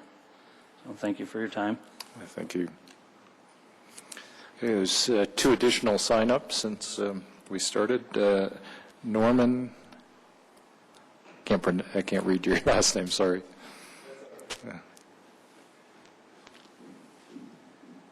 Norman Stucker, but it's, apologize for my handwriting. 801 Shadycroft Lane, Littleton, as well as I'm a business owner at 5239 South Prince Street, and I'm also chair of the Littleton Business Coalition. I'll speak to all three of those because in all three areas we support this project. As a resident who uses the Highline Canal and that bike path multiple times a week during the summer, it's a very aesthetically pleasing project that I think is in keeping with the area. No problems at all driving past it. I think it would improve the area, and I think is a benefit there. As a business owner and a business manager here, a very timely story. I just had a new employee start with me today. He moved up from our Arizona office. He is staying tonight in the hotel right across the street, and he is 25 years old looking for an apartment. And he asked me today, what options do I have? And with 4% vacancy in Littleton, it's difficult for them. And so he would love to be close to our office. I would like him to be close to our office. And having more places for people to live in Littleton is good for the business owners. And for that same reason, our business coalition supports it. Our coalition is a coalition of small, medium, and large employers in the city. We are very much focused on what is good for Littleton business owners to drive the city forward. Part of that is specifically to the needs of the employers. Employee housing is very high on that list. But also the built environment of Littleton. What is the image of Littleton? Are we moving forward? Are we developing our underutilized properties? Are we have a progressive vision for the future? And what is that? And part of that is taking underutilized properties out of underutilized land area and making them profitable and productive, I should say. So for all of those reasons, I support it. But a final just unrelated anecdotal story, but it's also why I think this is a responsible use for the development. I was responsible for the 4 buildings to the north, just in South Park there. They were industrial, and so they came out of the ground, I think, in 2005, 2006 timeframes. Very successful projects, but the topography of the ground was a challenge for us, not on those projects so much, but we looked at, because those projects were successful, we looked at additional land in the area to emulate the success of those projects, and what was prohibited us from doing additional developments in the area largely were the restraints that the developer has described. So I think this is a very responsible use for the project and keeping it in the area, and both myself, my company, and our coalition supports it. Thank you. Thank you. We have one more, John Brackney. Jesus. Big surprise. Mr. Chairman and honorable members of the Planning Board, John Brackney, CEO of the South Metro Denver Chamber, 2154 East Commons Avenue. A little bit of history. I know some of you may be old enough, but that area is one of the most fond places in my life. If any of you remember the asparagus groves in the 1970s, and this is early 70s, that's where my father took me to cut wild asparagus. I shouldn't be for the record, but there's some buckshot in that area, because before you annexed it in the 1970s, that's where my father taught me to shoot weapons. And then this definitely shouldn't be in the record, but right there in the corner of McClellan Reservoir, my older brothers used to skinny dip with friends. Now, for the record, they went to Arapahoe High School, not Littleton, where I went to. You can stop now. Thank you. This is an intimate part. It doesn't look like it, but I've trained for several marathons and run along this area. On behalf of our larger business community, we've been your Chamber of Commerce since the 1950s, and there are literally hundreds of people, mostly business people, wondering about the future of our fair city. And there's really good news going on with a lot of this development. I think it's overwhelmingly persuasive, the presentation you heard from the applicant today. But this is good for the city. My daughter now goes to Littleton High School, where I went, and we need more youth and vitality, and this is a perfect area to not only lend to the retail establishment, but create a new vision in future decades. So on behalf of our broader business community, I appreciate your favorable consideration of the staff recommendation, and thank you for your service. Thank you, John. Okay, I don't have anybody else signed up, but if anybody else would like to come up and speak, now is the time. See? Sorry. I just wanted to thank you again for your time this evening, and if you have any questions of us, we're here. Thank you. Well, thank you, Mark. Would you just stay for one moment up here? First of all, this is your time for rebuttal of the positive comments that you had. I waive my rebuttal. Thank you for reminding me. I guess my only question is, I think the site plan is pretty solid, and we are here to consider the zoning application. But I had a question. You talk about mixed-use development on the site, and in fact, you have sort of two single-use applications. I think the B2 remains on the west parcel, and the viability of that for business is to remain to be seen. I wonder if you considered in the development the option of having mixed use on the east parcel, or looking at the two parcels together as more of a mixed use. Well, we do. I think they can operate, as I said, in a very symbiotic fashion, just because they're across the street from each other. Again, the topography on the eastern side is really challenging, and the corner, for instance, that hard corner of Erickson and County Line, we thought about that, but whatever we put there would be kind of down in a hole. So we didn't think it would be very compelling to have any mix of use on that side, just because the 30 feet below the freeway, and then the visibility, and then the access constraints of trying to get in and out of it, and having adequate driveway separation away from Erickson for the spacing. Okay, thank you. I thought Mr. Lambert's presentation was fascinating as far as the retail potential of the site. Are there any other questions before we close the public hearing? Just one quick one. Well, actually, one comment and then a quick one. I misspoke when I said 5 stories. It was the increase in height to 55 feet, where you're stepping down the 3- and 4-story buildings, so I'll clarify that for my own benefit. The other question I had is, I believe what's on the plan for design development criteria, 1.65 parking spaces per unit, right? That's resident and visitor parking, 1.65 per unit. Correct.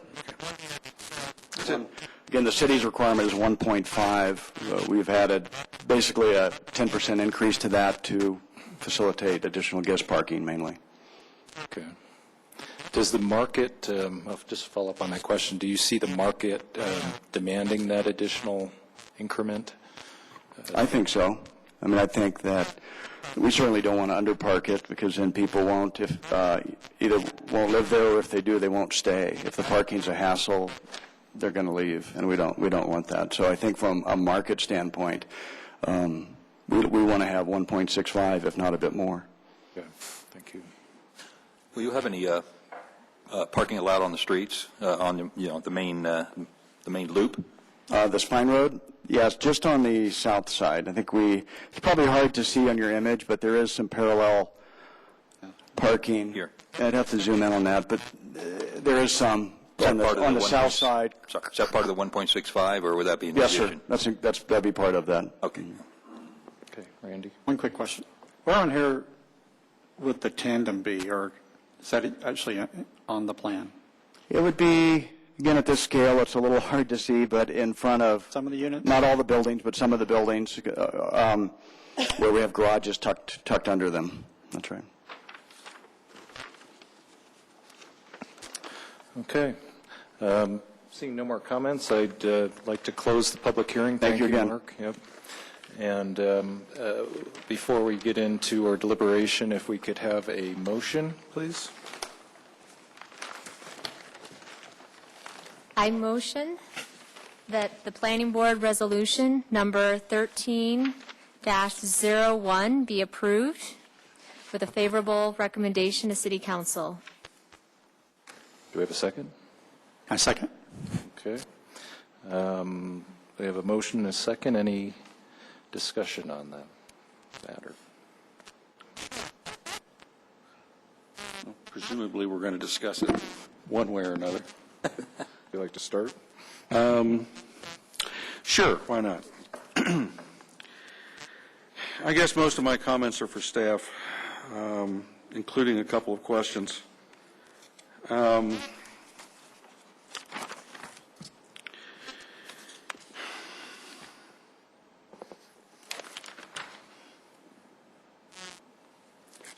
Where to begin?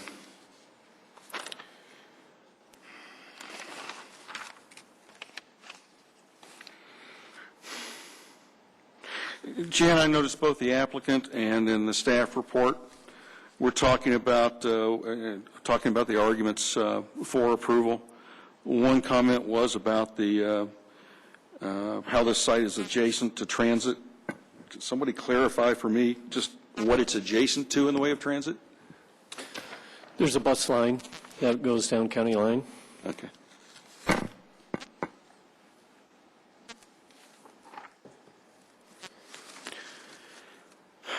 Okay, I guess my real question is, given some of the inquiries we had from Randy and from Mark about things like setbacks, separation between parking spaces and buildings, or between parking and the property line, between patios and property lines, overhangs, that sort of thing. I'm a little concerned that the development criteria are a little thin. This is our chance to make sure that we're considering the quality, the minimum standards for a conceptual plan. This is not an actual plan, but if we don't have the criteria built into this approval, this rezoning, all the diligence in the world from community development staff is not going to assure a quality project. So I'm a little bit concerned about that. I'm a little bit concerned about the waffling on what's going to happen with drainage detention or retention. I don't think anybody in the city would contemplate the idea of approving a rezoning for one project where the detention or drainage is going to be dependent on future development of an adjacent parcel that may or may not happen for 6 months or, as has been the case, 30 years. So that concerns me. And I would think somebody in the city, in the county, in the drainage district would have raised that question heretofore. That's why I'm more than a little bit surprised we got no comments from anybody on this rezoning.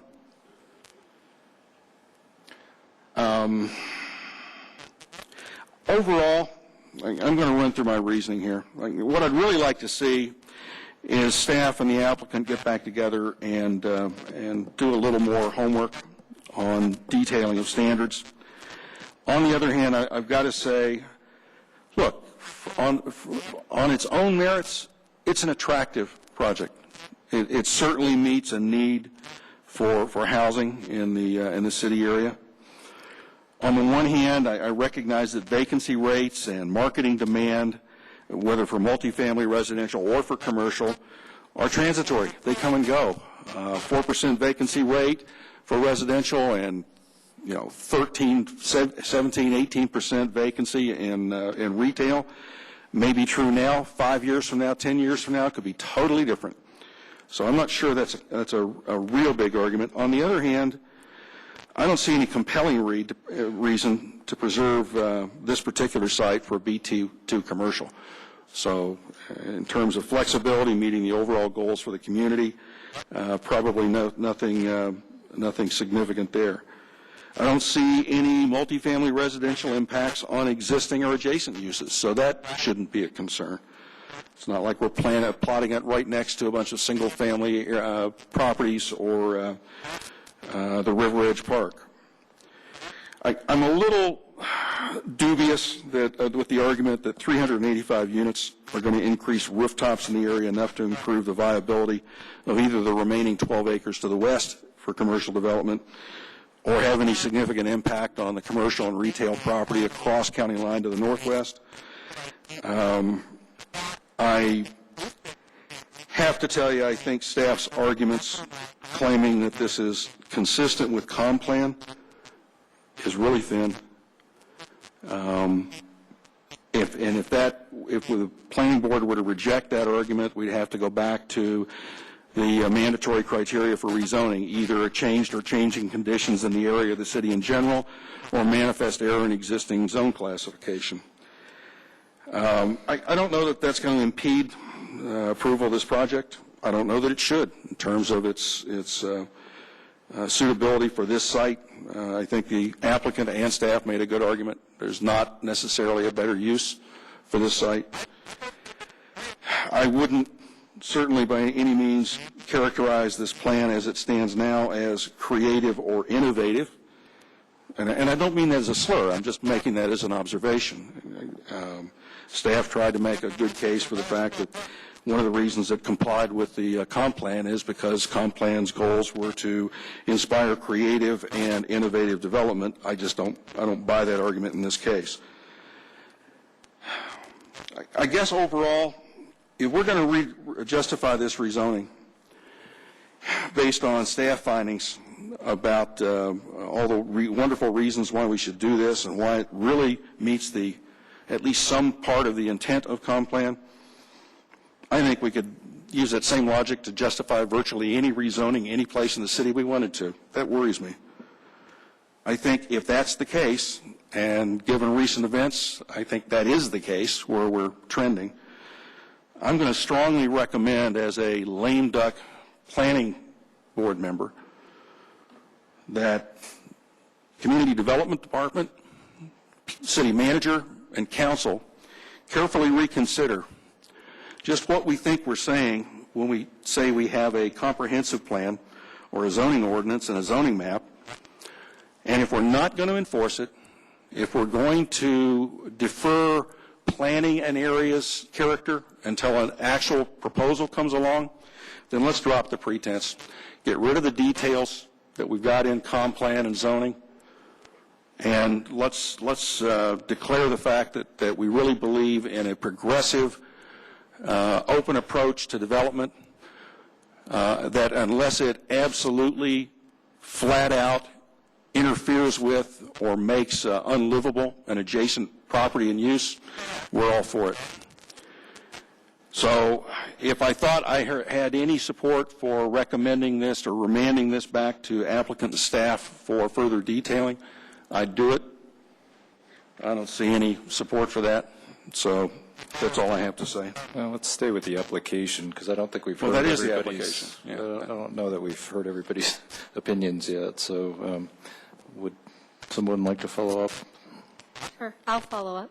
I appreciate all the research that has gone into this with the various consultants, and I think there's quite a compelling argument with the grade, as well as all the search for various retailers to this particular site.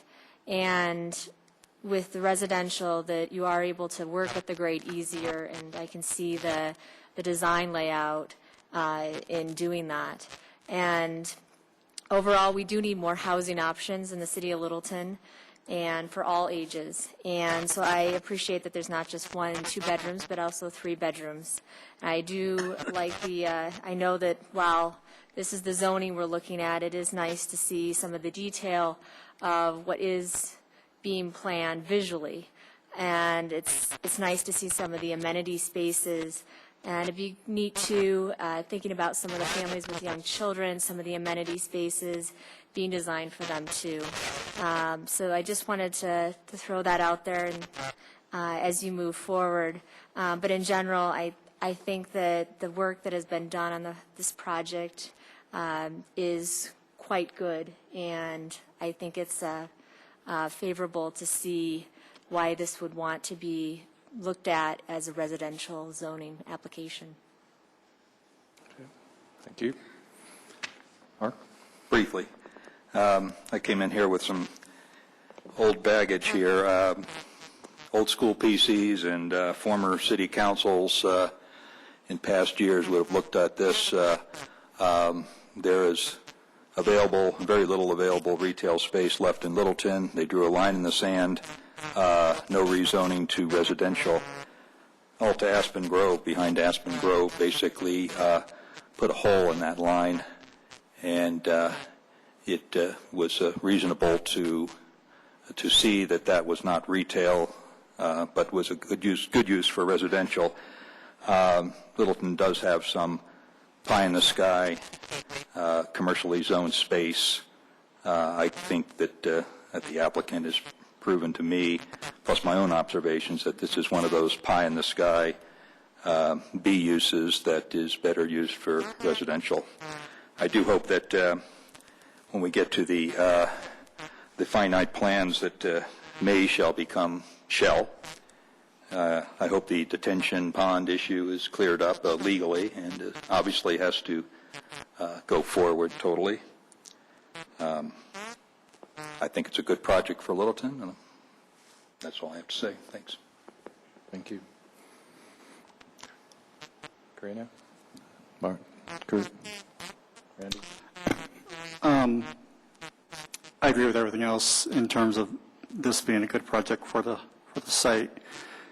I completely agree that it's not viable for retail commercial. I guess in terms of the standards, if they're in line with what Aspen Grove Apartments did, it really is all in the execution. My only reason for looking at them was I looked at the site plan. I'm a planner. I look at the site plan, I look at the standards, and this plan doesn't represent the standards. The standards actually represent more flexibility than the plan does. The plan actually looks good in terms of setbacks and separation between buildings, because a lot of the buildings aren't really next to each other. So if this plan were to come in, it wouldn't be as big of a problem. My only problem is if this plan disappears and another plan shows up that maximizes all the criteria to the limits to try to get more units or more density or more parking or whatever. That's why I look at it. So in terms of this plan, we have no guarantee that this plan will show up. I think it's great. I agree. It's not what I would call an innovative, creative site plan for apartments. It's pretty typical apartment layout. In terms of mixed use, I don't think the site is really conducive to what we would think of mixed use as commercial up to the sidewalk, residential above. It just isn't that environment. We got industrial across the street. We have a major roadway that really people aren't walking down. And so it has to be contextual as well. Now the site to the west, maybe along the main spine road, you maybe could do some street-oriented retail below and maybe some above mixed-use type development, but that's a future discussion. So in general, I like, I think it should be approved. Leave it up to everyone else in terms of whether we should tighten up the standards. Okay. In conjunction with that, could I ask staff a question?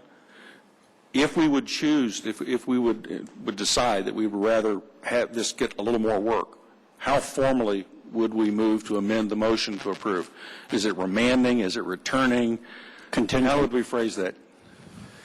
It would be my suggestion that you would continue it to a date certain, where you would review new standards for the purpose of redoing the standards and whatever that tightening up is. So a motion to continue with a recommendation that applicant and staff work out certain further details, et cetera, as defined in the motion. And I think what you're after is some standards that more closely relate to the picture you're seeing, to the site plan you're seeing. Correct? Yes. The problem is that they're so minute. I mean, we're talking about feet and inches here. But in the aggregate, when you start knocking a foot off here and a foot off there, you start getting a really different plan. 10 feet between buildings is tight when you start massing a lot of buildings together, but the plan doesn't have that condition.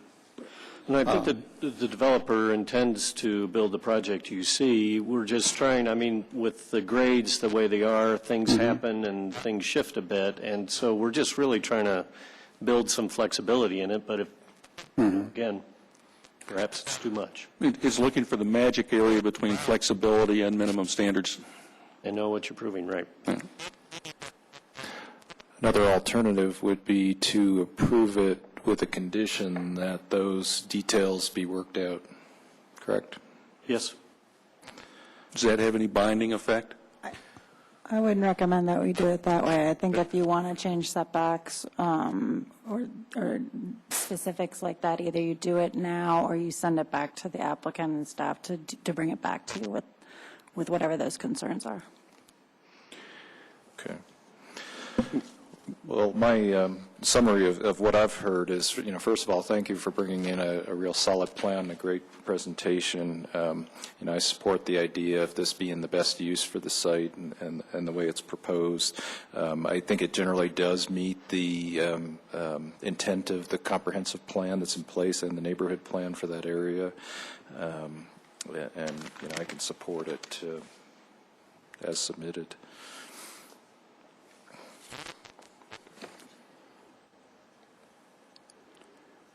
I guess the question is, do we want to send it back to staff to work out the details with the applicant, or approve as is?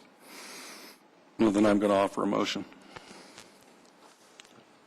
I move the consideration of Planning Board Resolution number 13-01 be continued to the February 25th regular meeting with a recommendation that the applicant and staff develop more detailed criteria and standards for separation and location of the elements shown on the conceptual plan presented, and that definitive a definitive means for dealing with site drainage and retention be produced with the resulting plan. Excuse me, Mr. Chairman, there's already a motion on the floor. This is a motion to amend. So we would need a second on that motion. Right. We have a second? Okay. No second, the motion doesn't carry. So the motion on the floor is still to approve. Yes. I have a question for staff, Glenn. Does the allowance for storm drainage storage on the adjacent site affect the potential developability of that parcel? Well, I guess one thing to address, one of the commissioners' concern is we do send out this to all the appropriate outside agencies, and they do give us comments, and we do have to address those. In this case, because we have two adjacent landowners, one landowner for two adjacent parcels, yes, you could put the stormwater in the adjacent parcel. Now, if you're talking surface drainage, you're adding additional area on the commercial site devoted to drainage. However, we see more and more that that's going underground and are underneath parking lots anyhow. So it does not have to impact the retail development. Okay. There are engineers here, when he did the original drainage study and the study for them. Jan, could you speak up, please? There are engineers here that if you want to ask him, he can certainly explain it. Yeah, would you mind addressing that question specifically? I'm just concerned about the feasibility of any development on that adjacent site. Sure, I understand. My name's Steve Coker with Harris Coker Smith. I'm at 1120 Lincoln Street, Suite 1000 in Denver, 80203. As staff mentioned, we did a drainage analysis and study which they reviewed and approved, which did indicate that the stormwater detention and water quality for both parcels could be on the west parcel. Actually, there in your the Littleton storm drainage criteria, it specifically states that the city recommends when adjacent property owners are each required to provide on-site detention, that they can provide assistance to encourage cooperation between the owners to provide it on one parcel. So in this case, we own both sides, so we are cooperating to provide it on one side. So the city code does allow it, and that's what's intended in the drainage report that was submitted and reviewed by the city. But if that west parcel was sold, there would be some... We would be required to provide an easement now.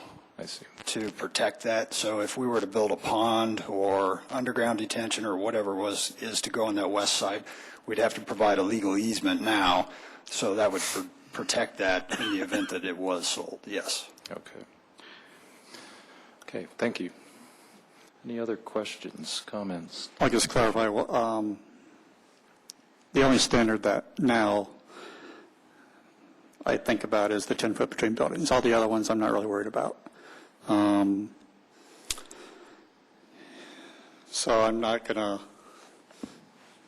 to continue based upon one standard that I don't care for. Isn't that a building code or fire department issue that would have to be addressed during? Yeah, you got to do more fire protection between buildings if you're closer. Costs them more money. Okay. You know, I really want to approve this because it certainly fits the character of what we're looking for in the city, and it isn't going to do any harm to any surrounding properties. I'm a little unhappy that we're relaxing our standards instead of enforcing things up front and making sure that details are in the plan. We're just trusting to everyone's goodwill. I think staff needs to be a little more diligent in the future in bringing things to us that have all these questions addressed instead of leaving them up to, you know, keeping our fingers crossed. I just think the city is not going to be served by being so eager to welcome development that we don't bother to enforce or insist on the standards we've already described to everybody else in writing and with precedents. I know they aren't legal precedents. That's my concern. Mr. Chairman, I just want to interject something. Is we actually have more standards with the PD than the zoning that's there currently. So I guess I take umbrage to what Commissioner Metcalf stated. Yeah, I tend to agree. It seems to be a complete application. I did hear some details that I'm a little bit concerned about as well, but I think generally it does feel like a good application I can support. Unless there's any other concerns or deliberation, I'd like to call for the vote. Excuse me, Mr. Chairman, if I may. If the one concern is simply the separation between the buildings, you could make a motion to amend that would be a condition of approval, that be changed on the plan development standard to perhaps address that 36-inch undulation that you were concerned about. I think what I heard is that it's a concern, but that it should be addressed during the site development plan processes in terms of a building code and fire issue, if I'm not mistaken. I think I tend to agree. Regardless of what they come in with, the fire department's going to have, and the building department is going to have its own standards applied. And chances are that given the quality of the developer, the architect, the planner, that isn't ever going to come to a point where the fire marshal would reject it. 10 feet is closer than some residential unit or single-family houses. 7.5-foot side yards, 14 feet. 10-foot side yards in bigger houses, bigger lots is 20 feet. Here we have 3-story buildings that are now 10 feet apart with a 3-foot minimum allowed on overhangs. Am I correct? In that's the case, it could happen. Yes.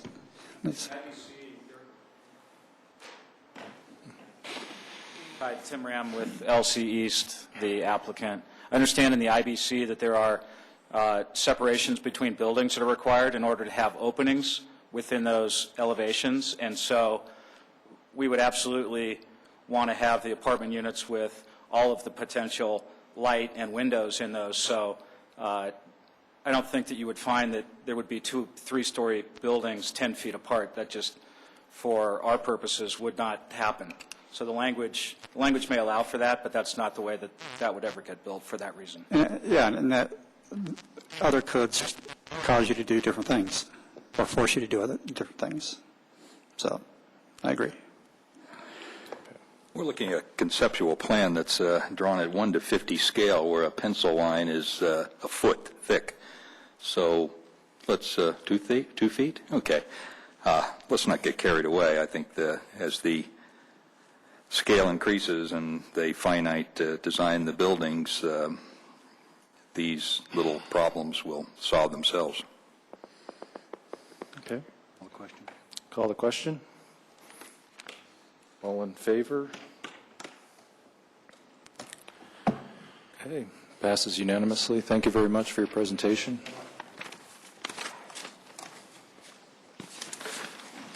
Okay, that will be the end of that public hearing. We have other items of business. We're supposed to retire to a study session. Do we want to do that tonight or push that to the next meeting? It is 9 o'clock. I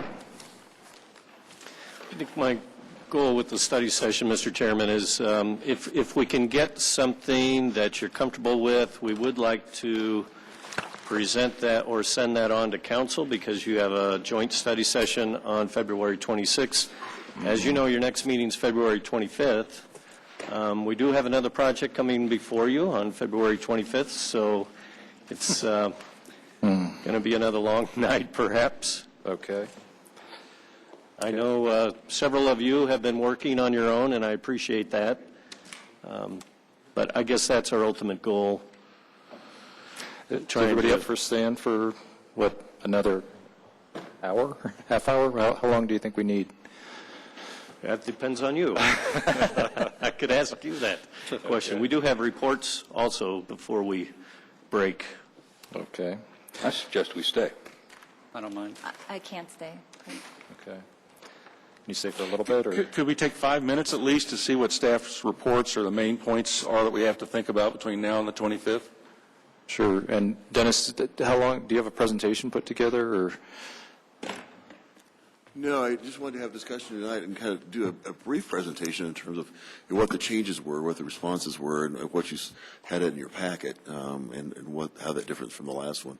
It wouldn't take very long to do that, and then I think it may send you forward to give us the initial comments.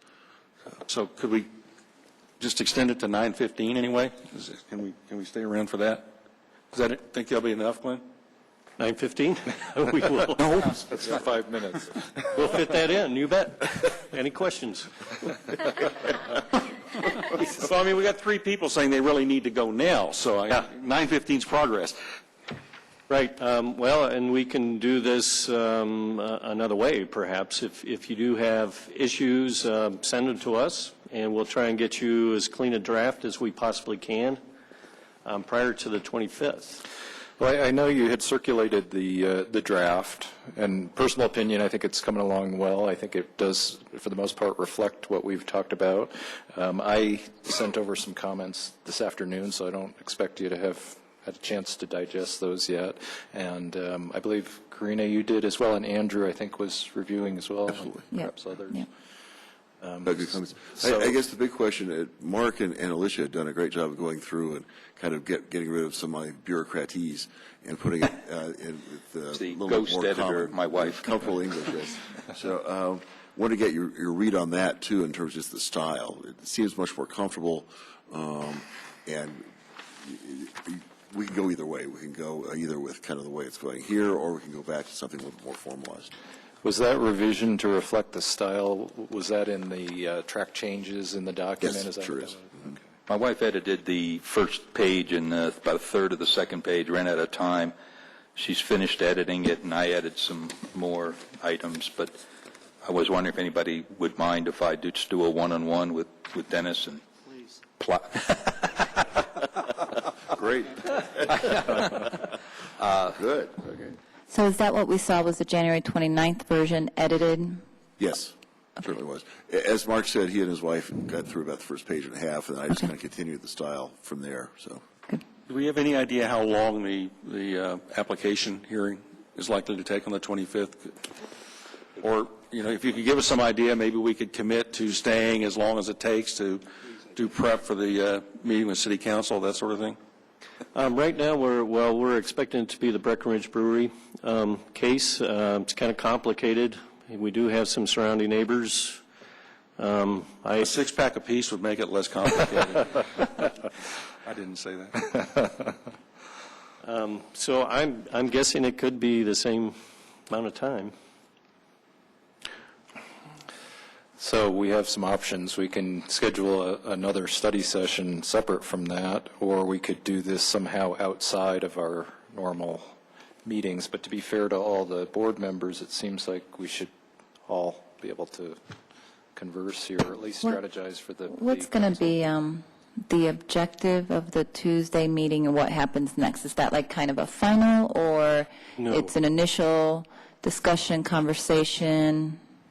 Okay. I think that's what it is. It's a chance for council to see kind of the direction we're going with the comprehensive plan, give you input on that. They also have some other issues they'd like to talk about. One is ground floor retail on Main Street. There was some concern at council that perhaps we should look at, and I think it might have even been a goal of the comprehensive plan, to maybe support more retail on ground floor, but there was a concern raised about the amount of office uses devoted to that first floor on Main Street. Dennis is doing a little bit of research, looking at other communities. I don't know that it's that big of an issue here, but that was something that came from council that they would like to present or talk about. And then also, as you know, they were doing their visualization some time ago, and I think that consultant will do some presentations. That's beyond your time, but certainly would include the planning board as well. So, and certainly I don't see this as being the final. It would just be if there's something that really makes you queasy that's in there, then let's not send that forward, but at least get a draft before them. I don't see it being your final by any means. I don't know if everyone got a copy of Andrew's comments and his concern. No. The bottom line for him was he wanted to see something that was a little bit more dynamic, something a little bit more challenging. So kind of let's really take a chance on this. And so he sees it as a pretty, I think, soft and kind of comfortable plan at this point, where we're not really doing cutting edge stuff. So he would like to have something that sets us apart a little bit, makes it a little bit more distinct. So I hear that, but I do, and maybe it's how we focus in on the transformative actions, because the transformative actions, they're really big. And maybe that's where we really have to strengthen the statement that they truly are transformative. And I think, yeah, the rest of it, it's what you would expect, and it can to some extent be any plan, but I think what really distinguishes this one is what we're outlining as the transformative actions, and maybe we're not bold enough or strong enough in what we're saying there. That may be an approach to, address Andrew's concerns. That's my thought. And I do like the separation of pulling out the transformative actions versus the behaviors. Yeah. I do like that distinction.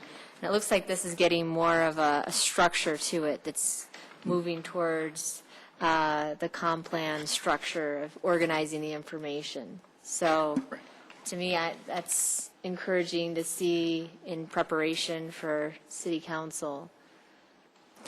If we aren't certain or reasonably certain we're liable to have even that time from 9 to 10 o'clock on the 25th after the hearing, would everybody find it possible to meet early that evening, like 6:30 or something? I'd be more apt to want to meet earlier than later. It's okay by me. Well, we would need probably an hour or so. I'd say 6 o'clock. I'm not here that evening. Sorry. Or the option would be to meet for an hour or two next Monday. I'm not here next Monday either. We're closed next Monday. Yeah. Oh, is it a holiday? Wednesday, yeah. It's President's Day. President's Day, and Wednesday we have Hard to our keep track. preservation board. So, Okay. So Tuesday. So I vote that, or suggest that we do it 6 o'clock on the 25th and have a special study session at that time. Because there's no way that we're going to be able to do it after the hearing. And one other possibility, and just thinking about it, we kind of rushed in the strategies, but you could back those out and just go with the goals, transformative actions, and behaviors as kind of a framework for council as well. We really haven't had a lot of time to discuss all the different strategies, but that's just a suggestion. So it's more of a framework for council and not all the meat, unless you feel we're close with those. Andrew, do you have some suggestions on some additional strategies as well? We could see what kind of additional comments come in the intervening days. Okay. And then decide. All right. Yeah, I think, if you could distribute the comments that you have to the commissioner so we can, the board members, so we can have a chance to review. What I did is I looked at the Golden Plan, which we've used as sort of a touchstone at several points, and sort of did a comparison of where we are in terms of structure and what we're missing. And, my suggestions were, they have some good information in there about how to use the plan or how it will be applied that is probably a little bit beyond the core of what we have here, but I think would be useful in our conversation with council. Good. So, Okay, 6 o'clock on the 25th. Okay, good. Were there any other staff reports or, oh, yes, the Yeah. calendar, I'm sorry. The training, excuse me, the training for the tablet, I'll send out your time. I have you all scheduled for next week at your first choices, I believe, if I remember right, so. Is that next week or this week? This week. Excuse me. Okay. Yes, tomorrow, starting tomorrow. And is it, I think you said it won't take the full 2 hours. Didn't take the full 2 hours. They just allowed that for, and there's a couple days that there'll be two people, so get a chance to have a talk and questions. Okay. Kurt and Jenny are tomorrow morning. Oh, no, excuse me. Afternoon. They're in the afternoon. No, nobody tomorrow morning. No. But Kurt and Jenny at 3 o'clock tomorrow. And where do we go? If you meet in the community development area, then I'll direct you to which room they're going into. Okay. We're having IT at 3 o'clock. Do you have anybody else scheduled for the same time as me, Thursday afternoon? Yes, Okay. Andrew. Yeah, you'll need these back. Did you get the other submittals? I got everybody's, Okay, these are the sign-in sheets. You'll the need these sign-in letters. sheets, I'll take those. But I got everybody's tablet Okay. signatures. Now, did you get the submittals from the public hearing today? Attachments, yeah. Okay. Okay, well, do we have a motion to adjourn? Move to adjourn? Second. All in favor? Aye. Aye. Aye.